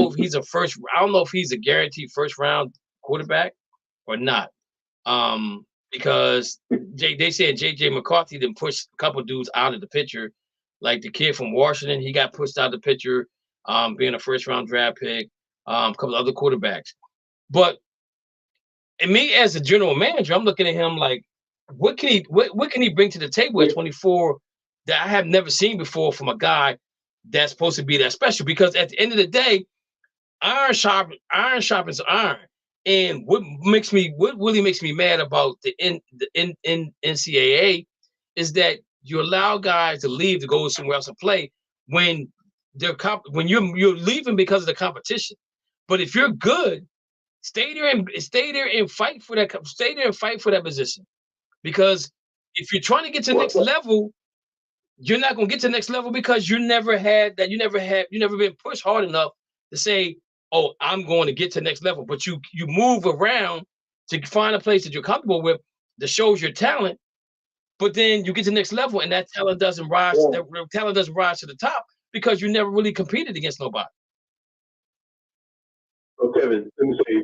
In 1990, okay, I went to pro camp, and Jason Garrett, you know who Jason Garrett is, right? He played for the Cowboys. He became the head coach. His father was a super scout. He scouted for 10 different teams. And he set all of us down and told us 2 things. He said, if you're 26 years old, you're retiring out of this league. This is 1990.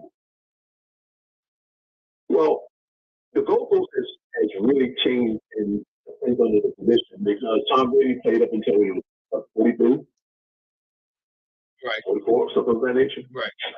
So you take a 24-year-old kid and say you now have 20 years to sharpen your skill. I'll take that. I'll take it. Because the goalpost has changed now, because at 26 in 1990, we're retiring. But that's not the game today. They don't even hit today in National Football League. True. They only hit 1 time a week. Once a week, that's Sunday. It is a rules for them to practice and hit in practice. That's why the game longevity is there. The game has changed. I would agree with that. I'm just saying from a general manager perspective, I'm looking to win. I'm bringing somebody in that I know is going to be around for a while. I'm not going to give nobody a short-term deal because of how well they played in college. For 5 years or 6 years, you move around to find a good spot for you. You know, that's just me. That's just how I think. And I get your point about right. And I get your point, you know what I'm saying? Because we'll probably never see another Tom Brady come through the ranks ever. Because of the poor. Hey, Kev. Yes. Hey, Kev, you as a general manager, you're not looking for somebody that's going to be around for a while. You're looking for somebody that's going to keep you around for a while. That's very true. So that's why I'm not looking. Exactly. I'm not looking for a 1-year wonder that's going to come in because, you know, how many Kurt Warners have we seen come through the league? Just one. You know what I'm saying? So that's my thing right there is you seen one Kurt Warner come through the league. Everything was set for him up for him in St. Louis. Let me tell you something. Yes. Vermeil was a gambler. Okay. He knew he couldn't lose with that situation. Exactly. Kurt came in and played. When I think of Kurt, I really think of Bill Montana. The way they played at that time, they played very similar. They managed the game very well, and they had everything we needed for leadership on that field. So now I'm gonna tell you what else. I think what else helped Kurt Warner too was that he played in the Arena League where that ball had to be gone less than 3 seconds. You know, so I think that if you think about it, look at Jake Delhomme. He played in another league with Carolina, right? And they had similar type of careers. You know what I'm saying? So I think at that time frame, that's what they were looking for. You know, so I'm just saying I get your guys' point about win right now, and I can understand that. But again, if you're looking for a dynasty, Bo Nix or whoever else out there that's been playing for 6 years in college ain't my quarterback. You know, it just ain't my quarterback. All right, guys, we went a little bit over, but that's cool. Mo.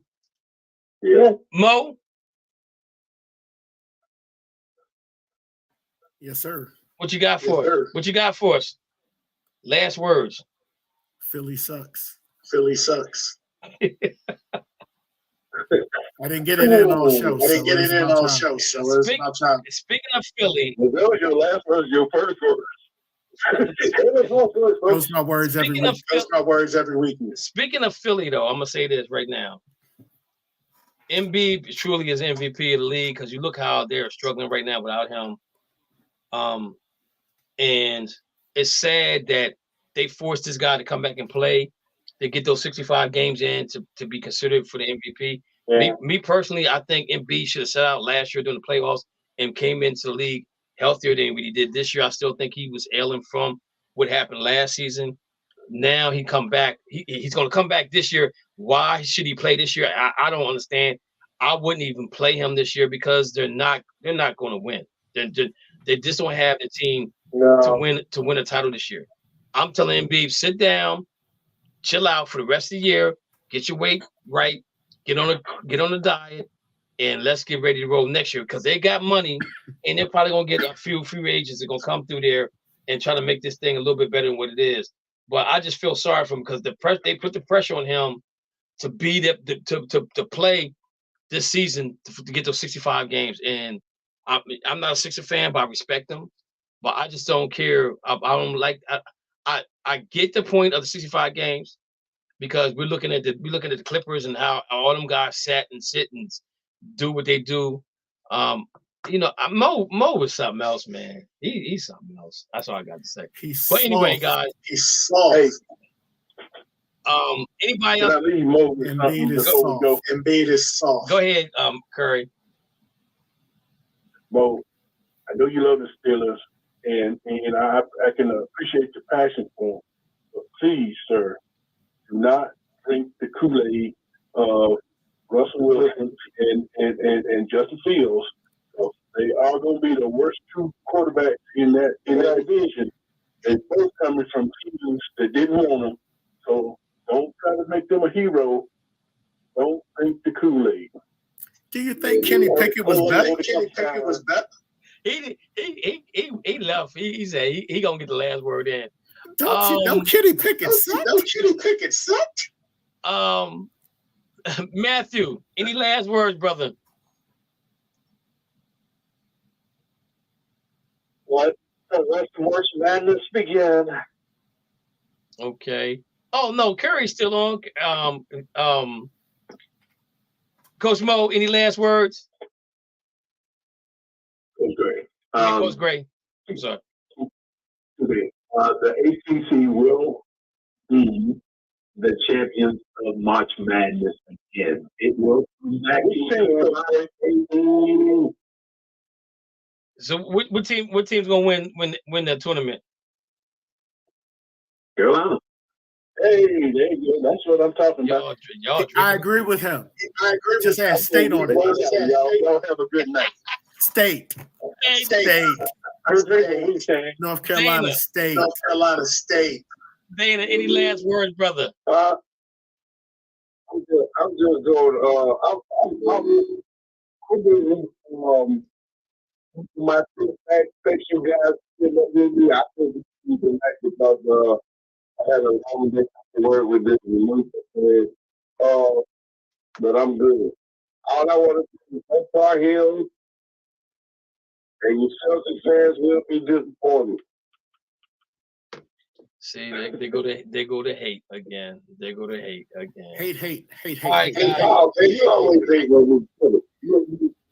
All right, guys. Again, man, if you guys see Evander on the page, give him a holler. He had eye surgery, so he seems like he's doing better because he posted a picture out there. But just give him some love. If you don't know who he is, like I said, he's the one to do all the cartoon characters for basketball. He does a great job at that. Just give him a shout out. Rest of March Madness about to go down. Crash course for the girls. I don't even know what I did. I think I left it over by the other computer. But I'm gonna tell you right now, I don't think LSU gets to the Final Four because they're not playing up to par. Something's missing with that team, and so we'll yeah, she's a Just start a lawsuit on who? The Washington Post. Oh man! It was after a game interview. She got how they described her with her coaching and her behavior towards the players. She needs to go somewhere and sit down. All right, guys. I have no last words for you guys, but all I can say is I appreciate you guys hanging out with us. Again, see you here next Monday. With that being said, we're gonna get on out of here. And me and Mo is going to watch the last 5 minutes of the basketball game and see where it goes. Go Celtics. Lakers suck, but I respect them. Thank you for listening to the Just Us Sports Talk Show. You have been entertained in the sports world by KD from Harrisburg, Pennsylvania, the small state with a large heart, with Dana the Hater Clark from St. Petersburg, Florida, and Murray E. Baskerville from Gotta Be More Careful, Baltimore, Maryland. We throw stones and we do live in glass houses. Big-time players make big-time plays and big-time games. Be ready. You have been listening to the Zone Sports Talk Radio production. Remember, you can hear us again on star107fm.com on Saturdays from 11 a.m. to 1 p.m. Eastern Standard Time. Be sure to download the Try 99 TV app on any smart device and subscribe to In the Zone Sports Talk Television. The cost is $4.95. Thank you in advance for your support.